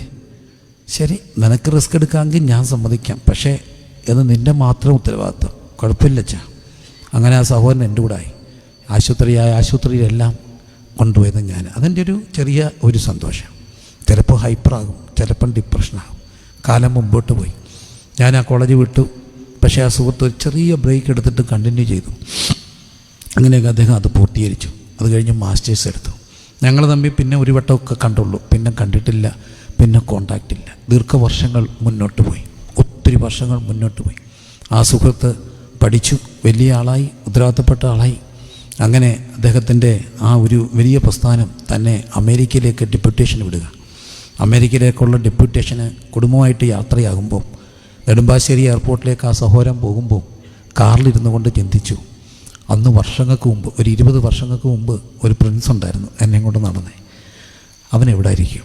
അങ്ങനെ ചിന്തിക്കുമ്പോഴാണ് നെടുമ്പാശ്ശേരിയിലോട്ട് പോകുമ്പോൾ ഒരു കൺവെൻഷൻ്റെ ഫ്ലെക്സ് കണ്ടു. ആ ഫ്ലെക്സിൽ എൻ്റെ ഫോട്ടോ കണ്ടു. അദ്ദേഹം ആ ഫോട്ടോ പെട്ടെന്ന് എടുത്തിട്ട് ആ ഫ്ലെക്സിൻ്റെ ഫോട്ടോ എടുത്തുകൊണ്ട് എയർപോർട്ടിൽ ചെന്നു, കയറിപ്പോയി. അവിടെ ചെന്നപ്പോൾ ആ ഫ്ലെക്സിൽ കണ്ടിരുന്ന കോൺടാക്ട് നമ്പർ വിളിച്ചിട്ട് എൻ്റെ നമ്പർ എടുത്തു. എൻ്റെ നമ്പർ എടുത്തിട്ട് എൻ്റെ വീട്ടിലേക്ക് വിളിച്ചപ്പോൾ എൻ്റെ വൈഫ് പറഞ്ഞു, ഞാൻ അമേരിക്കയിലുണ്ട്. അദ്ദേഹം അമേരിക്കയിലാണ്. അപ്പം ഞാനതിന് അമേരിക്കയിലുണ്ട്. അവിടുത്തെ കോൺടാക്ട് നമ്പർ കിട്ടി എന്നെ തപ്പി വന്നു. എന്നെ വന്നപ്പോൾ കെട്ടിപ്പിടിച്ചിട്ട് ആ സഹോദരൻ പറഞ്ഞു, ഇന്ന് ഞാൻ വലിയൊരാളാണ്, അറിയപ്പെടുന്ന ഒരാളാണ്, ആ പ്രസ്ഥാനത്തിൽ വലിയ അറിയപ്പെടുന്ന ഒരാളാണ്, ഭാര്യയുണ്ട്, മക്കളുണ്ട്, എല്ലാം കൊണ്ട് സെറ്റിലായി. പക്ഷെ മനസ്സ് തളർന്നു പോയ അന്ന് നീ എന്നെ കൊണ്ട് ഇങ്ങനെ കുറേ നടന്നില്ലേ? നീ എന്നെ കൊണ്ട് നടന്നതുകൊണ്ട് ഇന്ന് ഞാൻ ഇങ്ങനെയൊക്കെ ആയില്ലേ? എനിക്ക് ഭയങ്കര സന്തോഷം തോന്നി. എൻ്റെ 1 വർഷം ഞാൻ ഒരുവനെയും കൊണ്ട് നടന്ന. അപ്പോൾ അവൻ വയലൻ്റ് ആകുമ്പോൾ, അവനെ ഹോസ്പിറ്റലിൽ കൊണ്ടുപോകുമ്പോൾ, ആ സഹോദരന് ഷോക്ക് ട്രീറ്റ്മെൻറ്റ് കൊടുക്കുമ്പോഴൊക്കെ ഞാൻ അവനെ കെട്ടിപ്പിടിച്ച് പ്രാർത്ഥിച്ചു, കർത്താവേ, എൻ്റെ അധ്വാനം പാഴാകല്ലേ, അവൻ നഷ്ടപ്പെട്ടു പോന്നെ. പക്ഷേ ഇന്ന് അദ്ദേഹം അറിയപ്പെടുന്ന ഒരാളാണ്. എനിക്കൊരു കർത്താവിനെ അറിയാം. മനസ്സടറിപ്പോകുന്നവിടെ ലോകത്തൂടെ ഇങ്ങനെ വരുന്നൊരു ക്രിസ്തു, മനസ്സടറിപ്പോകുന്നവിടെ ലോകത്ത് എന്നും ക്രിസ്തുവാ. എനിക്ക് ഭയമാ കർത്താവേ, എനിക്ക്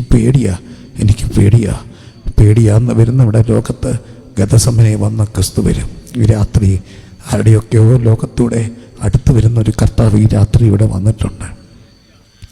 അരക്കാശിന് മുതലില്ലാതെ, തലചായ്പാനിടമില്ലാതെ ദരിദ്രനായി തീർന്ന ക്രിസ്തു മനസ്സ് ദരിദ്രമാകുന്നവൻ്റെ ലോകത്തുണ്ട്.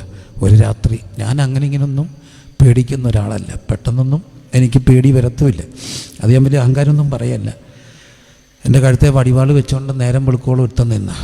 അപ്പം ഞാനോർത്ത് അവൻ്റെ കൈ കഴിക്കട്ടെ. എനിക്കറിയാൻ പെട്ടെന്നൊന്നും പോകുന്നില്ല. ഒത്തിരി നേരം നിന്നപ്പോൾ ഞാൻ അവനോട് ചോദിച്ചു, കാല് കഴിക്കുന്ന ഇരുന്നോട്ടം ചോദിച്ചു. അപ്പോൾ അവൻ പറഞ്ഞിരുന്നോളാൻ പറഞ്ഞു. ഞാൻ ഇരുന്നപ്പോൾ എൻ്റെ കഴുത്തെ അവൻ വീണ്ടും കഴിച്ചുണ്ട്. കുറച്ച് നേരം കഴിഞ്ഞപ്പോൾ അവൻ്റെ കൈ കഴിച്ചിട്ട് അവൻ പോയി. വെളുപ്പിനെ 3 മണിയായപ്പോൾ അവൻ പോയി. അത്രയേ ഉള്ളൂ. പക്ഷെ എനിക്കൊരു പേടിയൊന്നും തോന്നി. എനിക്ക് ഭയങ്കര കൂളാണ്. ദൈവം തന്നൊരു കൃപയൂടെ. അപ്പം അങ്ങനൊന്നും പേടിക്കത്തില്ല. പക്ഷെ ഒരു രാത്രി എനിക്കൊരു ഭയം കയറി. ആ ഭയം വെള്ളപ്പൊക്കത്തിനൊക്കെ ശേഷം ഉണ്ടായൊരു ഭയമാണ്. ആ ഭയം എന്നെ വല്ലാതെ വേട്ടയാടി. അതെന്താണെന്ന് എനിക്കും അറിയില്ല. അന്ന് രാത്രി ഞാൻ വല്ലാതെ പേടിച്ചു. മനസ്സും ശരീരവും എല്ലാം തടഞ്ഞു. ഞാൻ വൈഫിനോട് പറഞ്ഞിട്ട് ഹോളിൽ പോയിരുന്നു പ്രാർത്ഥിച്ചു. ആ ഹോളിൽ പോയിരുന്ന ആ വെള്ളം കയറിയ താഴത്തെ ഹോളിൽ പോയിരുന്നു പ്രാർത്ഥിച്ചിട്ട് എൻ്റെ ഒരു സുഹൃത്ത്, ഒരു ചാക്കോ സാറിനെ വിളിച്ചു. എൻ്റെ കൂടെ വന്നിരിക്കണേ. സാറ് വന്നതിൻ്റെ കൂടെ വെളുപ്പിനെ 3 മണി വരെ ഇരുന്നു. ഞങ്ങൾ രണ്ടുപേരും ഉറങ്ങിയില്ല. വെളുപ്പിനെ ആയപ്പോൾ അദ്ദേഹം പോയി. അന്നേരം ഞാൻ ഒന്ന് കണ്ണ് മയക്കം കയറിയപ്പോൾ എൻ്റെ വൈഫ് വന്ന് വിളിച്ചിട്ട് പറഞ്ഞു, ആരോ വീട്ടിൽ വന്നിരിക്കും. നേരം വെളുക്കുന്നേ ഉള്ളൂ. ഞാൻ വീട്ടിൽ ചെന്നപ്പോൾ നേരം വെളുത്ത് വരുന്നുള്ള ആളെ കട്ടിച്ച് കണ്ടാറി. ഞാൻ ചോദിച്ചു, എന്താ പറ്റി? ഒത്തിരി ദൂരെ നിന്ന് വരികയാണ്. ഒന്നുമില്ല, എനിക്ക് വെളുപ്പിന് ഇതുവഴി പോയതാണ്. വണ്ടി ഇവിടെ കിടക്കുന്ന കണ്ടോണ്ട് പാസ്റ്റർ കാണുന്നതും വെച്ചുകൊണ്ട് കയറിയ. എന്താ സഹോദര, നമുക്കൊന്ന് പ്രാർത്ഥിച്ചു. അദ്ദേഹം പ്രാർത്ഥിക്കുന്നതിന് മുമ്പ് എന്നോട് ചോദിച്ചു, ഇന്നലെ രാത്രി വല്ലാതെ പേടിച്ചോ? ഞാൻ വെച്ചാൽ എന്താ പറ്റി? അല്ല, പേടിച്ചോ? ഞാൻ വെച്ചാൽ എന്താ കാര്യം? പേടിച്ചോ ഇല്ലെന്ന് പറയാം. ഞാൻ പേടിച്ചു എന്ന് പറഞ്ഞു. കാരണം സത്യമാണത്. അദ്ദേഹം പറഞ്ഞു, രാത്രി 2 മണിയായപ്പം കർത്താവ് വന്നെന്നെ തട്ടി ഉണർത്തിയിട്ട് പറഞ്ഞു, പ്രിൻസ് പാസ്റ്റർ നീ വല്ലാതെ പേടിച്ചിരിക്കുന്നു, നീ വെളുപ്പിനെ ഇപ്പം തന്നെ ചെന്നിട്ട് പറയണം, പേടിക്കണ്ട, ഞാൻ നിൻ്റെ കൂടെ ഉണ്ടെന്ന് പറയണം. ആ വചനമൊക്കെ പറഞ്ഞപ്പം എനിക്കകത്തൊന്ന് വിട്ടുപോയൊരു ഭയമുണ്ട്. അപ്പോൾ എനിക്കൊരു കർത്താവിനെ അറിയാം. ഞാനിങ്ങനെ ഭയപ്പെട്ടപ്പം അത് ആരും അറിഞ്ഞില്ലെങ്കിലും ദൂരെ നിന്ന് ഒരാളെ അറിയിച്ച് പറഞ്ഞു വിട്ട കർത്താവ് ഇന്നും ദരിദ്രം അനുഭവിക്കുന്നതിൻ്റെ ലോകത്തോടൊക്കെ വരും. എത്ര വലിയവരും ഈ ദാരിദ്ര്യത്തിലൂടെയൊക്കെ ചില നിമിഷങ്ങളിൽ കടന്നു പോകാം. പക്ഷേ മനക്ലേശ തരംഗങ്ങളാൽ ദുഃഖസാഗരത്തിൽ മുങ്ങുമ്പോൾ തിരുക്കരം നീട്ടിയെടുത്തണയ്ക്കും, ഭയപ്പെടേണ്ടെന്ന് പറയുന്ന ഒരു കർത്താവ് ഈ രാത്രി ഇവിടെ വന്നിട്ടുണ്ട്. എന്തിനാ? മനസ്സിന് ദാരിദ്ര്യങ്ങൾ, ഭ്രാന്തൻ മാത്രമല്ല, ആൻസൈറ്റി ഇങ്ങനെ കൺട്രോൾ ചെയ്യാൻ വയ്യാന്നവർ, പെട്ടെന്ന് അതങ്ങോട്ട് കൂടിയ ഹൃദയം ഇടിപ്പ് കൂടുന്ന പോലെ തോന്നുന്നവർ, പിന്നെ തലയുടെ ഞരമ്പൊക്കെ ഇങ്ങനെ പൊട്ടിപ്പോകുന്ന പോലെ, രാത്രി ഉറക്കമില്ലാത്ത അനുഭവം, ദുസ്വപ്നങ്ങൾ കണ്ട് പേടിക്കുന്നവർ, ഇന്ന് രാത്രി പറയട്ടെ, നിങ്ങളുടെ ലോകത്ത് വരുന്നൊരു ക്രിസ്തുവുണ്ട്, മനസ്സിന് സമ്പന്നത തരുന്നൊരു ദൈവം. യേശുവിൻ്റെ നാമത്തിൽ മാനസികമായ ദാരിദ്ര്യത്തിൽ സമ്പന്നാക്കുന്ന ക്രിസ്തു വചനം, ക്രിസ്തു സാന്നിധ്യം ഈ രാത്രി പറഞ്ഞുകൊണ്ടിരിക്കുമ്പോൾ ചിലരുടെ അകത്തുനിന്ന് ആ ഭയത്തിൻ്റെ ആത്മാവ് യേശുവിൻ്റെ നാമത്തിൽ വിട്ടുപോകട്ടെ. ആ നിരാശയുടെ സ്പിരിറ്റ് വിട്ടുപോകട്ടെ. വിഷണ്ണ മനസ്സിന് സ്തുതി എന്ന മേലാട കൊടുക്കുന്ന ദൈവകൃപ അനുഭവിക്കട്ടെ. ഇരുകരങ്ങളും ശിരസിൻ്റെ മുകളിൽ ഉയർത്തി ചേർത്ത് അല്പസമയം കരങ്ങളടിച്ച് കർത്താവിനെ സ്തുതിച്ച്, ഇരുകരങ്ങളും ശിരസിൻ്റെ മുകളിൽ ഉയർത്തി ചേർത്ത് അല്പസമയം ശക്തിയോടെ കരങ്ങളടിച്ച് സ്തുതിച്ച്, എല്ലാവരും സ്തുതിച്ച്. ഭയത്തിൻ്റെ ആത്മാവ് വിട്ടുപോകട്ടെ, ഭയത്തിൻ്റെ ആത്മാവ് വിട്ടുപോകട്ടെ. മനക്ലേശ തരംഗങ്ങളാൽ ദുഃഖസാഗരത്തിൽ മുങ്ങുമ്പോൾ തിരുക്കരം നീട്ടിയെടുത്തണച്ചെന്നെ മാർവോട് അണയ്ക്കുന്ന ദൈവം ഈ രാത്രി ഇവിടെ വന്നിട്ടുണ്ട്. റഗന ശബന ഹതന റിഗന കല്യാണമുക്ക് ദേശമേ, ഞങ്ങളുടെ ദേശമേ, ഞങ്ങൾ ജനിച്ച് വളർന്ന നാട്ടിൽ ഇന്നുകൊണ്ട് പറയട്ടെ, ഞങ്ങളുടെ സഭകൾക്കൊരു പ്രത്യേകതയുണ്ടായിരുന്നു. ഇന്നും ഞങ്ങൾക്കതിന് മടിയൊന്നുമില്ല. ഭ്രാന്തരെ കെട്ടിയിട്ട് പ്രാർത്ഥിച്ച് വിടിവിച്ച സഭാപാരമ്പര്യവും ആത്മീയ അനുഭവങ്ങളും പൈതൃകങ്ങളും മനസ്സിലേറ്റി ആ ഓർമ്മയുടെ നിറവ് നിന്നുകൊണ്ട് പറയട്ടെ, ഇന്നും യേശു വരും. ആരുടെ ലോകത്ത്? മനസ്സ് തളർന്നു പോകുന്നവൻ്റെ ലോകത്ത്, അവൻ്റെ ലോകത്ത് വരുന്ന ക്രിസ്തു ഈ രാത്രി ഇവിടെ വന്നിട്ടുണ്ട്.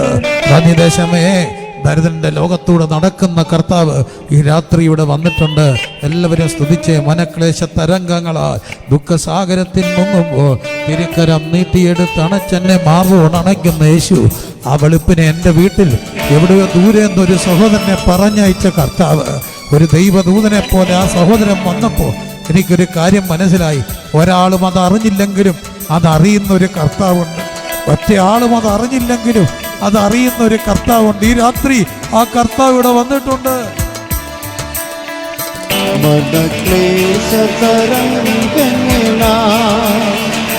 ദുഃഖസാഗരത്തിൽ മുങ്ങുമ്പോൾ മനക്ലേശതരംഗങ്ങളാൽ ദുഃഖസാഗരത്തിൽ മുങ്ങുമ്പോൾ തിരുക്കരം നീട്ടിയെടുത്തണച്ചു ഭയപ്പെടേണ്ട എന്നൊരച്ചവനെ, തിരുക്കരം നീട്ടിയെടുത്തണച്ചു ഭയപ്പെടേണ്ട എന്നൊരച്ചവനെ, വാഴ്ത്തുവേ എൻ്റെ പ്രിയനെ ജീവകാലമെല്ലാം ഈ ഒരു യാത്രയിൽ നന്ദിയോടെ ഞാൻ പാടിടുന്നേ, നന്ദിയോടെ ഞാൻ പാടിടുന്നേ.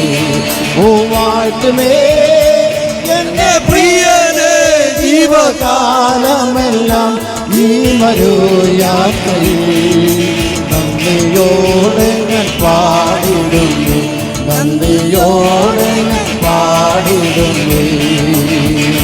തിരുവിതമികച്ചിടുവാൻ ഞാനിപ്പോൾ വന്നിറങ്ങി, തിരുവിതമികച്ചിടുവാൻ ഞാനിപ്പോൾ വന്നിരുന്നേ.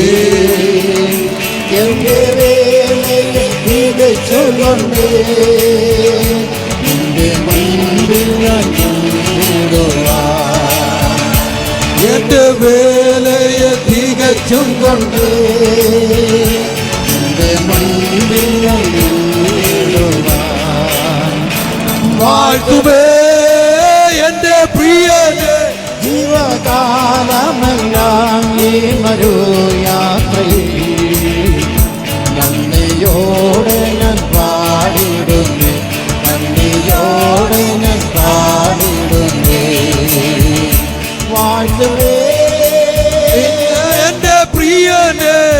ജീവകാലമെല്ലാം ഈ മരുയാത്രയിൽ നന്ദിയോടെ ഞാൻ പാടിടുന്നു, നന്ദിയോടെ ഞാൻ പാടിടുന്നു, നന്ദിയോടെ ഞാൻ പാടിടുന്നു, നന്ദിയോടെ ഞാൻ പാടിടുന്നു.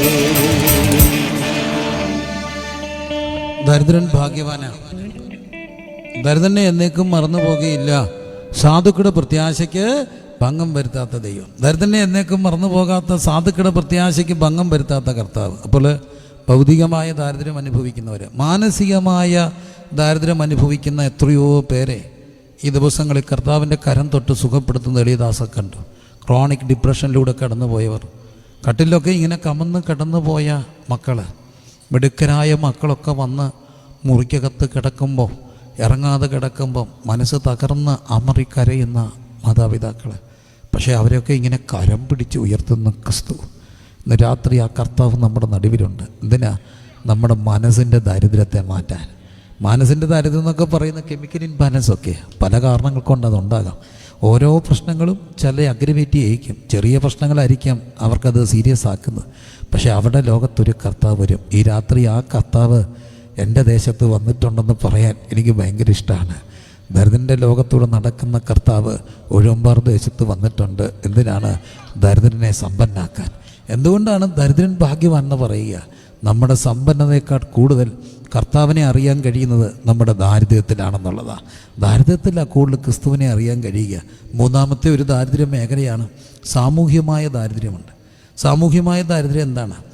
Social poverty. അതൊരു കാസ്റ്റ് സിസ്റ്റം കൊണ്ടൊക്കെ ഉണ്ടാകുന്ന ദാരിദ്ര്യമുണ്ട്. മറ്റൊന്ന് കുടുംബ പശ്ചാത്തലങ്ങൾ കൊണ്ടുണ്ടാകുന്ന ദാരിദ്ര്യങ്ങളുണ്ട്. എത്ര വലിയ കുടുംബമൊക്കെ ആണെങ്കിലും ചിലപ്പോഴൊക്കെ ഇങ്ങനെ പരാജയപ്പെട്ടൊക്കെ പോകും. പക്ഷെ ചില തമ്പുരാൻ ഇങ്ങനെ ഉയർത്തും. തമ്പുരാൻ്റെ വചനത്തിലൊരു പ്രത്യേകതയുണ്ട്. ദരിദ്രനെ എവിടെ നിന്ന് ഉയർത്തും? കുപ്പയിൽ നിന്ന് ഉയർത്തി പ്രഭുക്കന്മാരുടെ പന്തിയിരിക്കും. അവരിപ്പോൾ ഒരു കുഞ്ഞിൻ്റെ മിടുക്കനാണ്, പഠിച്ച് വലിയൊക്കെ ആളായി. അപ്പം കല്യാണമൊക്കെ ആലോചിച്ചപ്പം അപ്പുറത്തെ ആൾക്കാരടക്കം പറയുന്നു. കാരണവന്മാർ പറഞ്ഞു കൊടുക്കുക, സംഭവം നല്ല കുടുംബമാണെങ്കിൽ, പയ്യൻ നല്ലൊക്കെ ആണെങ്കിലും കുഴപ്പമൊന്നുമില്ല. പയ്യനെ നോക്കി കെട്ടുന്നുണ്ടെങ്കിൽ കെട്ടിക്കോണം, അല്ലെങ്കിൽ വേണ്ട. അതിൻ്റെ കാര്യം പയ്യൻ്റെ വല്യപ്പൻ്റെ അപ്പം നമ്മുടെ ടാപ്പിങ് തന്നെയായിരുന്നു. അപ്പോൾ അതുകൊണ്ട് നമ്മളത് അപ്പോൾ അവിടെ മറ്റൊരു സാക്ഷ്യം കേട്ടു.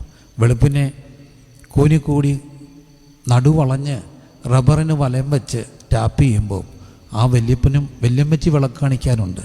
കർത്താവിനോട് പ്രാർത്ഥിച്ചു, എൻ്റെ കൊച്ചുമക്കൾക്കെങ്കിലും ഈ ഗതികേട് വരല്ലേ.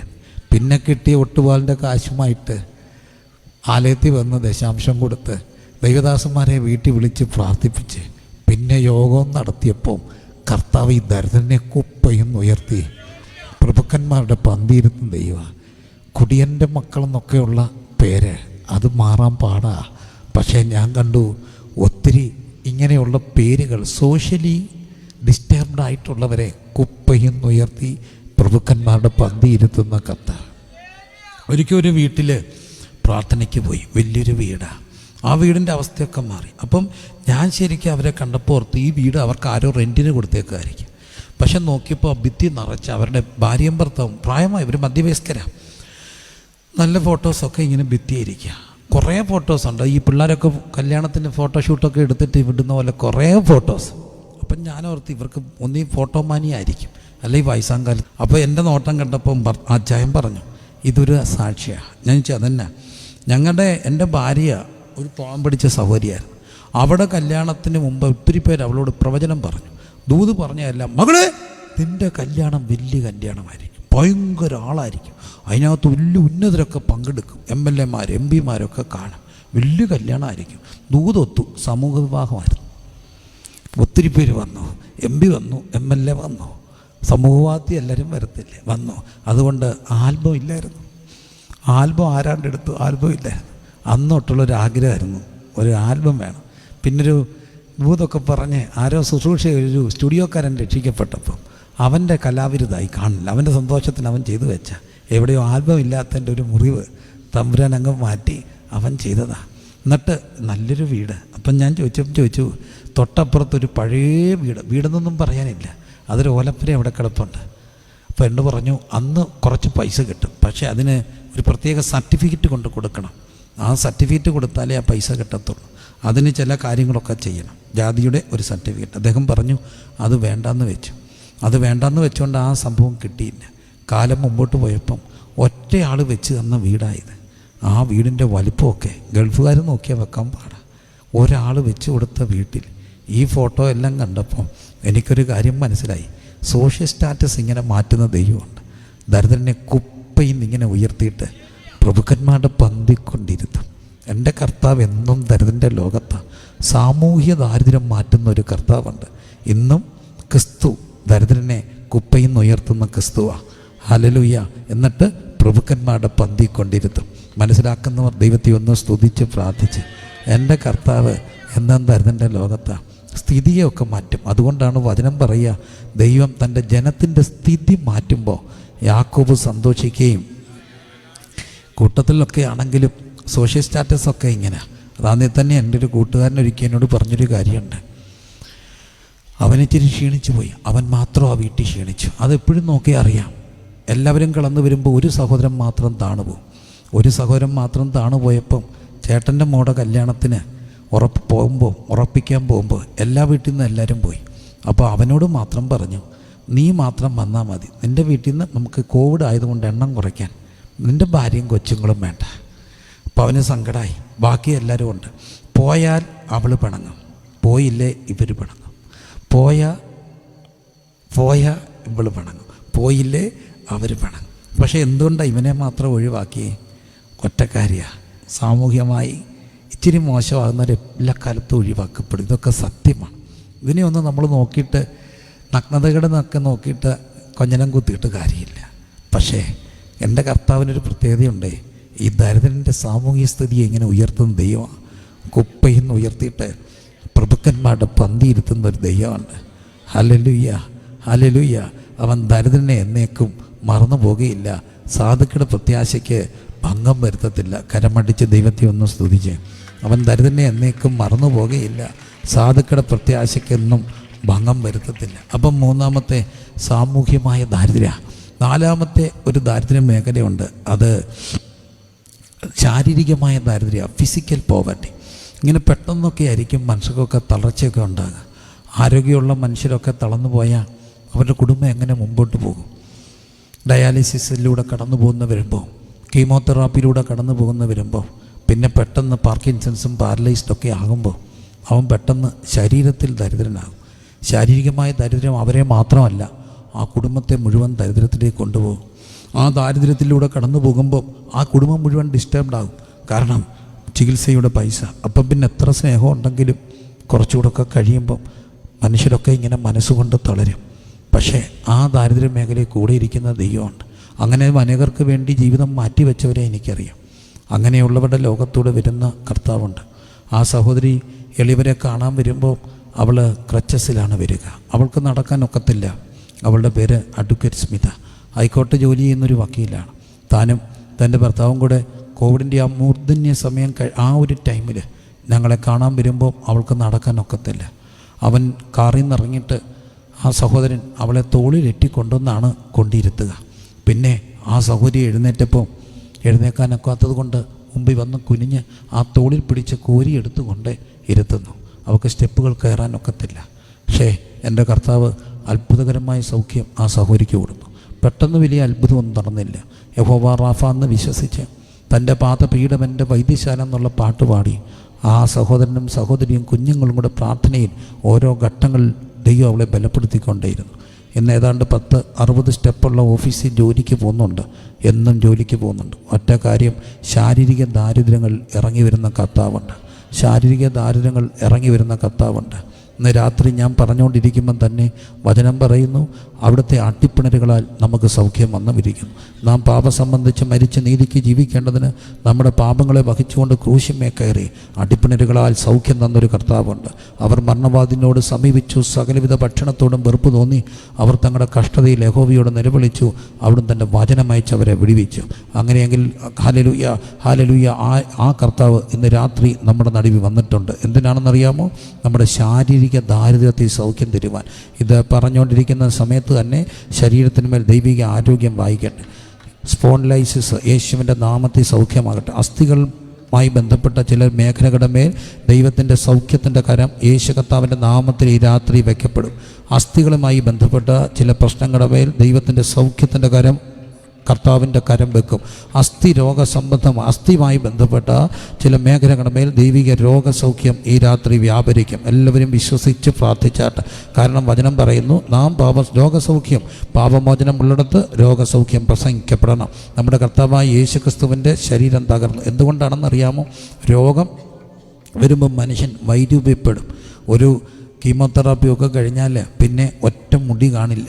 മുടിയൊക്കെ ഇല്ലാതെ വരുമ്പോൾ അങ്ങനെയുള്ള എത്രയോ സുഹൃത്തുക്കൾ, ഞാൻ എത്രയോ പേരുമായിട്ട് ബന്ധമുണ്ട്.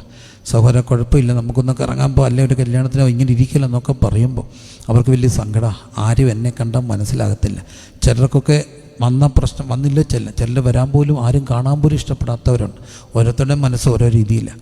ചിലർക്ക് കാണുന്നത് ഇഷ്ടമില്ല. എന്താ കാര്യം? അവരെ കണ്ടാൽ മനസ്സിലാകത്തില്ല. കണ്ണാടിയിലൊക്കെ നോക്കുമ്പോൾ ആളെ കണ്ടാൽ മനസ്സിലാകത്തെന്നുള്ളൊരു ചിന്ത. അവരിങ്ങനെ മുടിയിലൊക്കെ തപ്പി നോക്കും, ഒറ്റ മുടി പോലും ഇല്ല. ശരീരം മുഴുവൻ ഇങ്ങനെ വൈരൂപ്യപ്പെട്ടിരിക്കുക. പക്ഷേ സ്വന്തം ശരീരത്തിൻ്റെ വൈരൂപ്യം കണ്ണാടി കൂടെ കാണുന്ന അവരുടെ ലോകത്ത് ആ കണ്ണാടി മറ്റൊരാളെ കാണാൻ കഴിയും. ഭയങ്കര സൗന്ദര്യമായിരുന്നു. ഉത്തമഗീതമൊക്കെ വർണ്ണിക്കുന്ന സൗന്ദര്യം എന്തൊരു സൗന്ദര്യമാണ്. പക്ഷേ കുരിശെടുത്തുകൊണ്ട് നടന്ന് എഴുന്നേറ്റും നടന്ന് മുഖം ഇടിച്ച് വീണ് മുഖത്തിൻ്റെ ഷേപ്പ് മാറി അവൻ്റെ മീശ പിഴുതെടുത്ത് കണ്ടാൽ ആളറിയാത്തവനെ പോലെ വിരൂപനായവൻ ഇന്നും രോഗം വൈരൂപ്യമാക്കിയവരുടെ ലോകത്തിങ്ങനെ വരും. രോഗം വൈരൂപ്യമാക്കിയവരുടെ ലോകത്ത് എത്രയോ പേരെ ഈ ദിവസങ്ങളിൽ കണ്ടു. സോറിയാസിസൊക്കെ വന്ന് ശരീരം ഇങ്ങനെ വികൃതമായി പോയ മക്കൾ. അതെൻ്റെ മനസ്സിന്, എനിക്ക് സോറിയാസിസ് വന്ന് വല്ലാതെ കഷ്ടപ്പെട്ടൊരു സമയമുണ്ട്. വല്ലാതെ ഞാൻ കഷ്ടപ്പെട്ടൊരു സമയം. പ്രത്യേകിച്ച് പലതൊക്കെ ചെയ്ത് നോക്കി. പിന്നെ ആ ചെയ്തതെല്ലാം കോംപ്ലിക്കേഷൻ ആയപ്പം പിന്നെ ഒന്നും ചെയ്യാതായി. അന്ന് ഞാൻ അനുഭവിച്ചൊരു ദൈവസാന്നിധ്യവും ദൈവസൗഖ്യമുണ്ട്. പക്ഷേ ഒരിടത്ത് ഇരിക്കുമ്പോഴാണ് ഞാൻ അതിൻ്റെ ഒരു വേദന മനസ്സിലാക്കിയത്. ഒരു വലിയൊരു പാർട്ടി നടക്കുക. ആ പാർട്ടി ഭയങ്കര ബൊഫയൊക്കെയുള്ള വലിയൊരു ഉന്നത പാർട്ടിയാണ്. വട്ടം ടേബിളിട്ട് ഒത്തിരി പേര് ആ വലിയ ഹോട്ടലിൽ ഇരിക്കുക. അതൊരു റിസപ്ഷനാണ്. ഞാനും അവിടെ ഇരിപ്പുണ്ട്. അപ്പോൾ എൻ്റെ ടേബിളിൽ എൻ്റെ ഇപ്പുറത്തൊരു കുഞ്ഞുണ്ട്. ആ കുഞ്ഞിൻ്റെ ദേഹം മുഴുവൻ എക്സീമ ഇങ്ങനെ വന്നിരിക്കുക, ഡ്രൈ സ്കിന്നാണ്. അപ്പോൾ എല്ലാവരും ഇങ്ങനെ ഇരിക്കുമ്പോൾ ഈ എക്സീമ വന്ന കുഞ്ഞിങ്ങനെ ഒന്ന് ഇച്ച് ചെയ്തു. ആ കുഞ്ഞിങ്ങനെ ചൊറിഞ്ഞപ്പം ഇതിൻ്റെ സ്കെയിൽസ് ഇങ്ങനെ പറന്നപ്പോൾ അടുത്തിരുന്ന ആൾ രൂക്ഷമായിട്ടൊന്ന് നോക്കിയപ്പം ആ കുഞ്ഞിനെ വിളിച്ചുകൊണ്ട് പോയി കോറിഡോറിലിട്ട് അടിക്കുന്ന അപ്പനെ കണ്ടു. അപ്പം വല്ലാതെ പിച്ച്. അപ്പൻ്റെ കുറ്റമല്ല, ആ നോട്ടം അപ്പനും ബുദ്ധിമുട്ടായി. കുഞ്ഞെന്ത് ചെയ്യാനാ? ഞാൻ ആ കുഞ്ഞിനെ വിളിച്ചുകൊണ്ട് പോയി കെട്ടിപ്പിടിച്ച് കരഞ്ഞ് പ്രാർത്ഥിച്ചു. പക്ഷേ ഇന്ന് ആ കുഞ്ഞിന് ഒത്തിരി സൗഖ്യമുണ്ടെന്ന് പിന്നെ ഞാൻ കേട്ടു. കാരണം അവനെ ഒരു കാരണമില്ലാതെ അടിച്ചു. അവൻ്റെ അപ്പനെ ഞാൻ കുറ്റം പറയില്ല, അത്ര രൂക്ഷമായിരുന്നു അടുത്തിരുന്നവരുടെ നോട്ടം. ഹൈജീനിക്കല്ലേ. ഇതിങ്ങനെ പറഞ്ഞപ്പോൾ അവർക്ക് സഹിച്ചില്ല. പക്ഷേ ഏതൊരു രോഗം വന്ന് വിരൂപപ്പെട്ടവൻ്റെയും ലോകത്ത് വൈരൂപ്യപ്പെട്ട ഒരാൾ വരും. ക്രിസ്തുവാ. എനിക്കിന്ന് രാത്രി പറയാൻ മറ്റൊരാളില്ല. ഞാൻ കണ്ട ക്രിസ്തു ദരിദ്രൻ്റെ ലോകത്ത് ഇങ്ങനെ വരും. ഞാൻ കണ്ട ക്രിസ്തു വിരൂപപ്പെട്ടവൻ്റെ ലോകത്ത് വരും. മനസ്സ് തകർന്നവൻ്റെ ലോകത്ത് വരും. ബുദ്ധി കുറഞ്ഞവൻ്റെ ലോകത്ത് വരും. അവൻ്റെ ലോകത്ത് വരുന്നൊരു ക്രിസ്തുവുണ്ട്. തലയിൽ ഒരു മുടി പോലും ഇല്ലാത്തവൻ്റെ മുഖം രൂപം വന്ന് വിരൂപപ്പെടുമ്പോൾ അവനും ഇവനും മനസ്സിലാക്കാൻ കഴിയുന്ന ഒരാളുണ്ട്. കണ്ടാൽ അറിയാത്തവനായി മാറിയ ഒരു ക്രിസ്തു. എന്തൊരു സൗന്ദര്യമായിരുന്നു! എൻ്റെ പ്രിയൻ വെണ്മയും ചുവപ്പുമുള്ള 10,000-ങ്ങളേറെ സൗന്ദര്യം. പക്ഷേ യെശയ്യാ പറയുന്നു, അവനെ കണ്ടാൽ ആളറിയാത്തവനെ പോലും. അതുകൊണ്ട് വിരൂപപ്പെട്ടവൻ ഇന്നും വൈരൂപ്യപ്പെട്ടവൻ്റെ ലോകത്ത് വരും. ഞാൻ കണ്ട ക്രിസ്തു ദരിദ്രൻ്റെ ലോകത്ത് വരും. അരക്കാശിന് മുതലില്ലാതെ പാനും സ്ഥലമില്ലാതെ, മുതലില്ലാതെ തലചായ്പാനും സ്ഥലമില്ലാതെ 33 കൊല്ലം ലത്തിൽ പാർത്തല്ലോ നീ. ജന്മസ്ഥലം വഴിയമ്പലം ശയ്യാഗ്രഹം പുൽക്കൂടാക്കി വഴിയാധാര ജീവിയായി നീ ഭൂലോകത്തെ ഈ രാത്രി ആ ക്രിസ്തു ശാരീരിക ദാരിദ്ര്യം അനുഭവിക്കുന്നവരുടെ ലോകത്തോട് വന്നിട്ടുണ്ട്. എൻ്റെ കർത്താവിൻ്റെ ഒരു പ്രത്യേകതയുണ്ട് കേട്ടോ. എൻ്റെ കർത്താവിൻ്റെ പ്രത്യേകത, ഗതസമനിയുടെ രാത്രിയിൽ, ഞാൻ എൻ്റെ കർത്താവെന്ന് പറയുന്നത് കൊണ്ട് സങ്കടം തോന്നല്ലേ, ചിലപ്പോഴൊക്കെ തോന്നിപ്പോവും കർത്താവ് നമ്മുടേത് മാത്രമാണ്. പക്ഷേ കർത്താവ് എല്ലാവരുടെയുമാണ്. ഗതസമനിയുടെ രാത്രി യേശുക്രിസ്തു വന്നിട്ട് ആ തീവ്രവേദനയിൽ പറയുന്നൊരു വാക്കുണ്ട്. അവരോട് പറഞ്ഞു, നിങ്ങൾ ഉണർന്നിരുന്ന് പ്രാർത്ഥിക്കണം. എന്നിട്ട് ഒരു കല്ലേറ് ദൂരം വാങ്ങിപ്പോയി എന്ത് ചെയ്തു? മുട്ടുകുത്തി. കല്ലേറ് ദൂരം ഓരോരുത്തരുടെയും ദൂരം. ഒരു കൊച്ചു കുഞ്ഞ് കല്ലേറ് ദൂരം ഒരു ഫ്രൈസാണ്. നമ്മുടെ നാട്ടിൽ പറയും 2 വാഴപ്പാടകല ദൂരം, വണ്ടിപ്പാടകലം. ഇതുപോലൊക്കെ തന്നെയാണ് ഒരു കല്ലേറ് ദൂരം ഒരു ഫ്രൈസാണ്. പക്ഷേ അതിനപ്പുറത്ത് അതിനൊരർത്ഥമുണ്ട്. ഒരു കൊച്ചു കുഞ്ഞ് കല്ലെറിഞ്ഞാൽ ഇച്ചിരി പോവും, ആരോഗ്യമുള്ള ഒരാൾ കല്ലെറിഞ്ഞാൽ നല്ല ദൂരം പോവും. ഒരു വിറയ്ക്കുന്ന അപ്പച്ചൻ തൻ്റെ കൈ കൊണ്ട് കല്ലെറിഞ്ഞാൽ ഇച്ചിരി പോവും. അപ്പം കല്ലേറ് ദൂരം ഒരർത്ഥത്തിൽ അവനവൻ്റെ ദൂരമാണ്, അവനവൻ്റെ ദൂരമാണ്. ഒരു കാര്യമാണ് ക്രിസ്തുവിൻ്റെ പ്രത്യേകത, ഓരോരുത്തരുടെയും ദൂരത്ത് ക്രിസ്തുവുണ്ട്. ആ രാത്രി ക്രിസ്തു പറയുന്നു, മനസ്സ് തളർന്നവൻ്റെ ദൂരത്ത് ഞാനുണ്ട്. അപ്പാന്ന് വിളിക്കുമ്പോൾ അവരുടെ ദൂരത്തെ ക്രിസ്തു വരും. ശരീരം രോഗം ഒന്ന് ക്ഷീണിക്കുന്നവൻ്റെ ദൂരത്ത് ക്രിസ്തുവുണ്ട്. വയ്യാന്ന് പറയുന്ന ആ ദൂരത്ത് ക്രിസ്തു വരും. എത്രയോ പേരുടെ ജീവിതത്തിൽ ഇടപെട്ട ക്രിസ്തു, നമ്മുടെ കർത്താവിൻ്റെ പ്രത്യേകത ഇടപെടും കേട്ടോ. സീരിയസ് ആയിട്ട് അന്നേരം ഒരു കാര്യം പറയട്ടെ. ഞങ്ങളുടെ ഒരു കുഞ്ഞിൻ്റെ സൺഡേ സ്കൂൾ പരീക്ഷയ്ക്ക് ഒരു ചോദ്യം ചോദിച്ചു. സൺഡേ സ്കൂൾ പരീക്ഷയ്ക്ക് 2 രീതിയുണ്ട്. കൊച്ചു പിള്ളേരോട് ചോദിക്കും, വലിയ പിള്ളേരോട് എഴുതാൻ പറയും. അപ്പോൾ ആ കൊച്ചു കുഞ്ഞിനോട് ചോദിക്കുകയാണ്. ചോദിച്ചു, ലാസറിൻ്റെ വീട്ടിൽ വന്നിട്ട് യേശു എന്താ ചെയ്തെന്ന് ചോദിച്ചു. ഇവനറിയത്തില്ല. അവനൊരു ഉത്തരം പറഞ്ഞു, അവന് മാർക്ക് കിട്ടി. എന്താ ചെയ്യാൻ ലാസറിൻ്റെ വീട്ടിൽ വന്നിട്ട് അങ്ങ് കയറി ഇടപെട്ടില്ലെന്ന് ചോദിച്ചു. അതതിൻ്റെ സത്യം. ലാസറിൻ്റെ വീട്ടിൽ വന്നിട്ട് യേശു എന്തോ ചെയ്യാന്ന് ചോദിച്ചപ്പോൾ അവന് പിടികിട്ടിയില്ല. ഒരു കാര്യം പറഞ്ഞു, കയറി അങ്ങ് ഇടപെട്ടെന്ന് പറഞ്ഞു. ഇത് തന്നെ കർത്താവ് ഇന്നും ചെയ്യും. കർത്താവ് അങ്ങ് ഇടപെടുന്ന ദൈവമാണ്. മനസ്സ് തകർന്നവൻ്റെ ജീവിതത്തെ ഇടപെടും, ശരീരം തകർന്നവൻ്റെ ജീവിതത്തെ ഇടപെടും, രോഗത്തിനിങ്ങനെ ഇടപെടും. നമ്മുടെ കർത്താവ് തൻ്റെ പാദപീഠം എൻ്റെ വൈദ്യശാലയാ, അതിലുണ്ട് അനേകം ഔഷധങ്ങൾ രോഗശാന്തിക്കായി. ഇന്ന് രാത്രി ശാരീരിക ദാരിദ്ര്യത്തിൽ ഇടപെടുന്ന ക്രിസ്തുവുണ്ട്. അവിടുത്തെ അട്ടിപ്പിണരുകളാൽ നമുക്ക് സൗഖ്യം വന്നുമിരിക്കുന്നു. കരങ്ങൾ ഉയർത്തി ചേർത്തടിച്ച് വിശ്വാസത്തോടെ സ്തുതിച്ചുകൊണ്ട് പറ, അവിടുത്തെ അട്ടിപ്പിണരുകളാൽ സൗഖ്യമുണ്ട്. അട്ടിപ്പിണരുകളാൽ സൗഖ്യം തന്നു. അട്ടിപ്പിണരുകളാൽ സൗഖ്യമുണ്ട്. അട്ടിപ്പിണരുകളാൽ സൗഖ്യമുണ്ട്. ആ വചനം മാത്രം പറഞ്ഞ് സൗഖ്യമായ ഒത്തിരി പേരെ എനിക്കറിയാം. അവർ പറഞ്ഞുകൊണ്ട് നടന്നു, യഹോവ റാഫ എന്നെ സൗഖ്യമാക്കും, യഹോവ റാഫ എന്നെ സൗഖ്യമാക്കും, യഹോവ റാഫ എന്നെ സൗഖ്യമാക്കും. മനസ്സും ശരീരവും വിരൂപപ്പെടുമ്പോൾ, മനസ്സ് തളരുമ്പോൾ അവരുടെ അകലത്തിൽ ഒരാൾ വരും, ക്രിസ്തുവ. പക്ഷേ ക്രിസ്തുവിനൊരു പ്രത്യേകതയുണ്ട്. ഹൃദയം നുറുങ്ങിയവർക്ക് യഹോവ സമീപസ്ഥൻ, മനസ്സ് തകർന്നവരെ രക്ഷിക്കുന്ന ദൈവം. പക്ഷേ ഹൃദയം കുറച്ചുകൂടെ നുറുങ്ങുമ്പോൾ ഉള്ളങ്കരത്തി വഹിക്കുന്ന ഒരു ദൈവമുണ്ട്. ആ കർത്താവിനെ ഇന്ന് രാത്രി അനുഭവിക്കുന്നവർ ശാരീരിക ദാരിദ്ര്യത്തിൽ വചനം പറഞ്ഞുകൊണ്ടിരിക്കുമ്പോൾ ശാരീരികമായ സൗഖ്യങ്ങൾ തരുന്ന ക്രിസ്തു സാന്നിധ്യത്തെ, സ്പർശനത്തെ അനുഭവിക്കുവാൻ ഈ നിമിഷം കഴിയും. വളരെ ശാന്തമായിട്ട് നിങ്ങളോട് സമ്പാദിക്കുകയാണ്. ഞാൻ അറിഞ്ഞ ക്രിസ്തു, എൻ്റെ കണ്ണുകൊണ്ട് കണ്ടതും എൻ്റെ കാത് കേട്ടതും എൻ്റെ നാവ് രുചിച്ചതും എൻ്റെ കൈ കൊണ്ട് തൊട്ടതുമായ മഹിമ കണ്ട സാക്ഷി എന്നല്ലേ പറയട്ടെ. ക്രിസ്തു ഇന്നും രോഗസൗഖ്യം നൽകുന്ന കർത്താവാണ്. കർത്താവിൻ്റെ നാമത്തിൽ അവിടുത്തെ അട്ടിപ്പിണരുകളാൽ, യേശു കർത്താവിൻ്റെ അട്ടിപ്പിണരുകളാൽ നമുക്ക് സൗഖ്യം വന്നുമിരിക്കുന്നു. ഹല്ലേലൂയ. തൻ്റെ പാദപീഠമെൻ്റെ വൈദ്യശാലയാ, തൻ്റെ പാദപീഠമെൻ്റെ വൈദ്യശാലയാ, അതിലുണ്ടനേക ഔഷധങ്ങൾ രോഗശാന്തിക്കായി, അതിലുണ്ടനേകം രോഗശാന്തിക്കായി. തൻ്റെ പാദപീഠമെൻ്റെ വൈദ്യശാലയാ, തൻ്റെ പാദപീഠമെൻ്റെ വൈദ്യശാലയാ, അതിലുണ്ടനേകം ശാന്തിക്കായി, അതിലുണ്ടനേകം. പ്രിയമുള്ളവരെ, ശാരീരികമായ ദാരിദ്ര്യം മറ്റൊരു ദാരിദ്ര്യ മേഖലയാണ് സാമ്പത്തികമായ ദാരിദ്ര്യം. പ്രത്യേകിച്ച് 2014 വരെ ഭയങ്കര സാമ്പത്തികമായ ഒരു നല്ല അനുഭവത്തിലായിരുന്നു. അതിനുശേഷം ഒരു റിസഷൻ്റെ ലോകത്തിലേക്കൊക്കെ പോയി. ഒത്തിരി പല മേഖലകളിൽ കൂടെ റിസഷൻ രൂക്ഷമായിക്കൊണ്ടിരിക്കുക. 2022 എത്തിയിരിക്കുന്ന നമുക്കറിയാം, ലോകം വല്ലാതെ പ്രതീക്ഷിക്കുന്ന ഒരു ആഗോള സാമ്പത്തിക മാന്ദ്യത്തിലേക്ക് പോയിക്കൊണ്ടിരിക്കുന്ന ഒരു കാലഘട്ടത്തിലാണ്. നമ്മളെല്ലാവരും ജീവിക്കുക. അത് അറിയാം, ബിസിനസ്സുകാർക്കൊക്കെ അറിയാം. പണ്ട് 1 മാസം 6 മാസമൊക്കെ ക്രെഡിറ്റ് കൊടുത്തുകൊണ്ടിരിക്കുന്നവർ ഇപ്പം ഒരാൾ പോലും ക്രെഡിറ്റ് കൊടുക്കുന്നില്ല. എന്താ കാര്യം? സാമ്പത്തിക മാന്ദ്യത്തെ പ്രതീക്ഷിക്കുന്നതുകൊണ്ട് ആരും ക്രെഡിറ്റൊക്കെ കൊടുക്കാൻ പേടിക്കുക. അങ്ങനെ മൊത്തത്തിലൊരു റിസഷൻ്റെ ലോകത്തൂടെ നമ്മൾ പോവുക.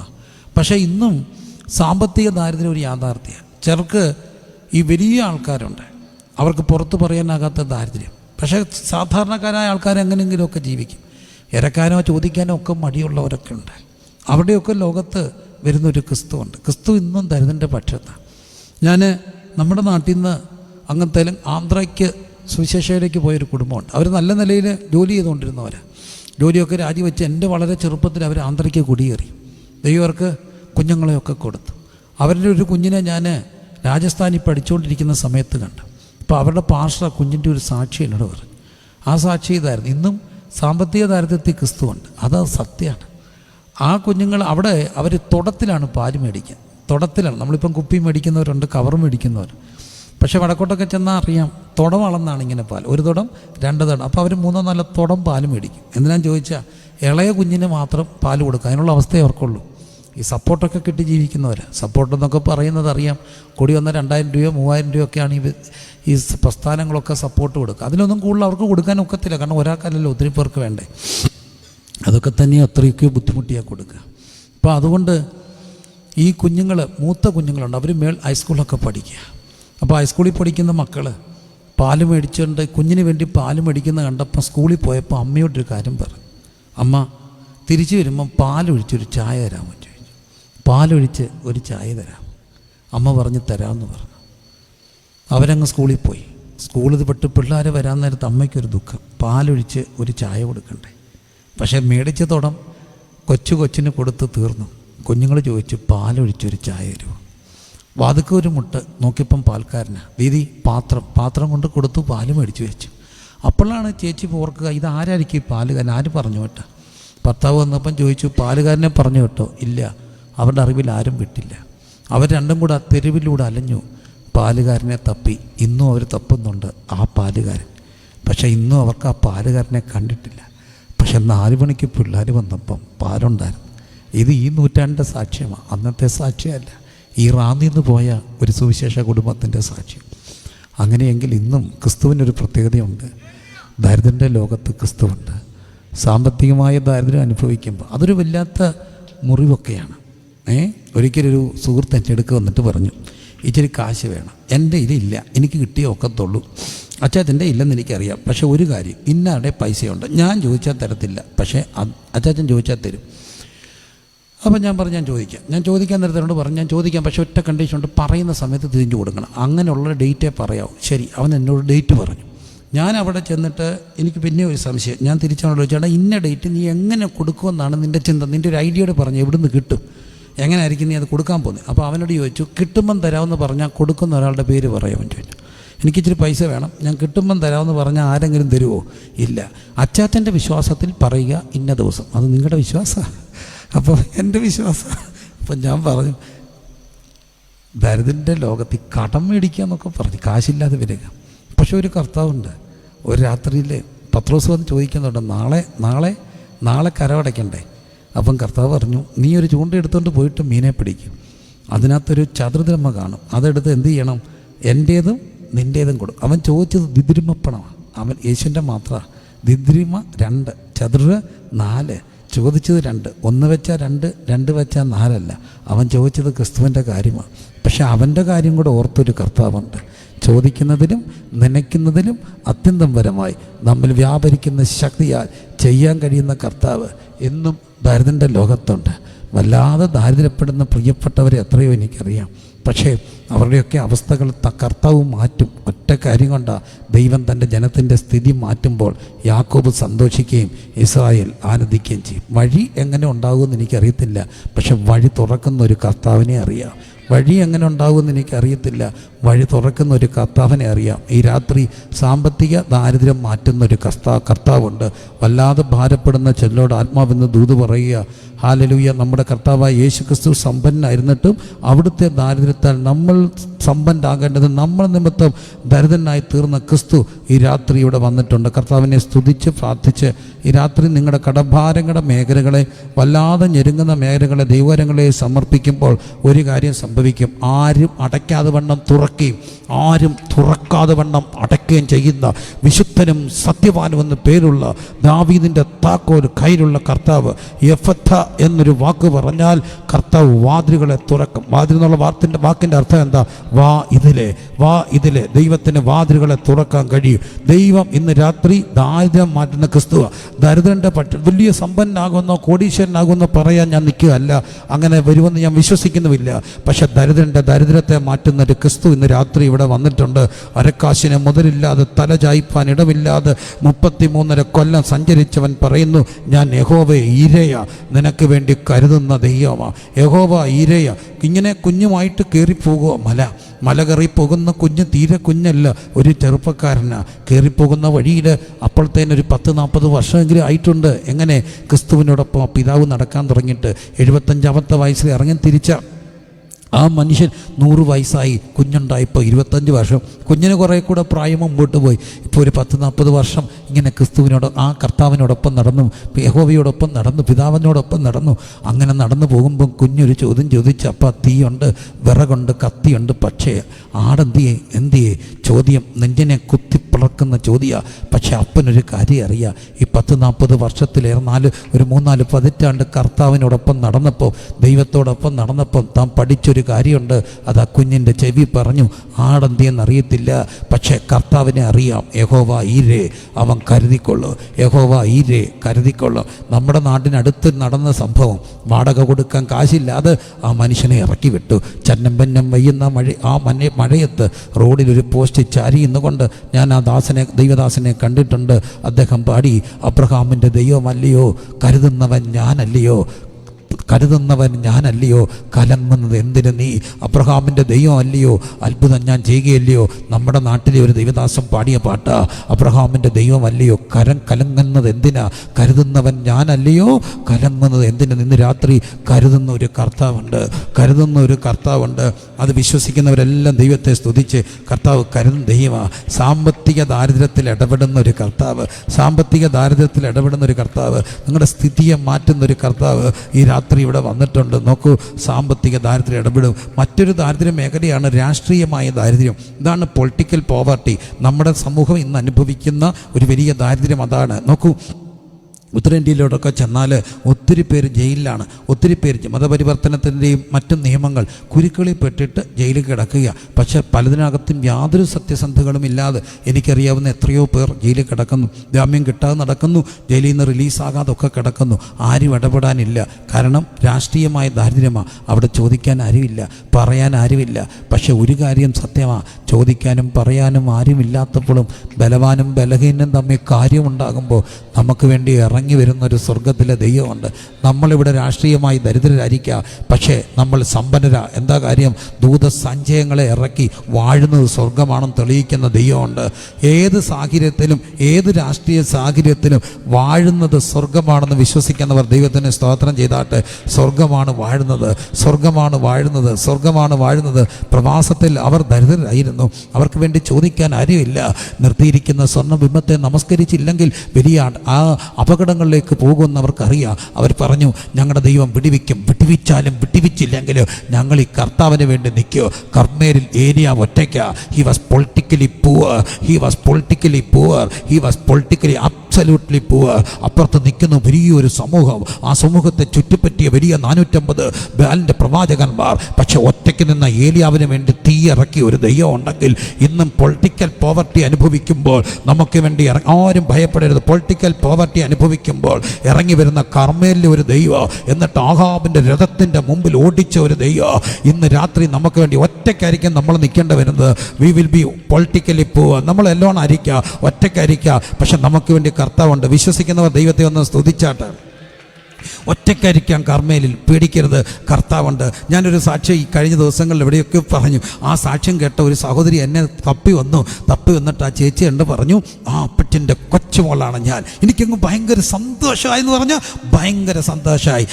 പാസ്റ്റർ പ്രസംഗിച്ച അപ്പച്ചൻ്റെ കൊച്ചുമോളാണ് ഞാൻ എന്ന് പറഞ്ഞുകൊണ്ട് ഒരു ചേച്ചി എൻ്റെ അടുക്ക വന്നു. സംഭവം ഇത്രയേ ഉള്ളൂ.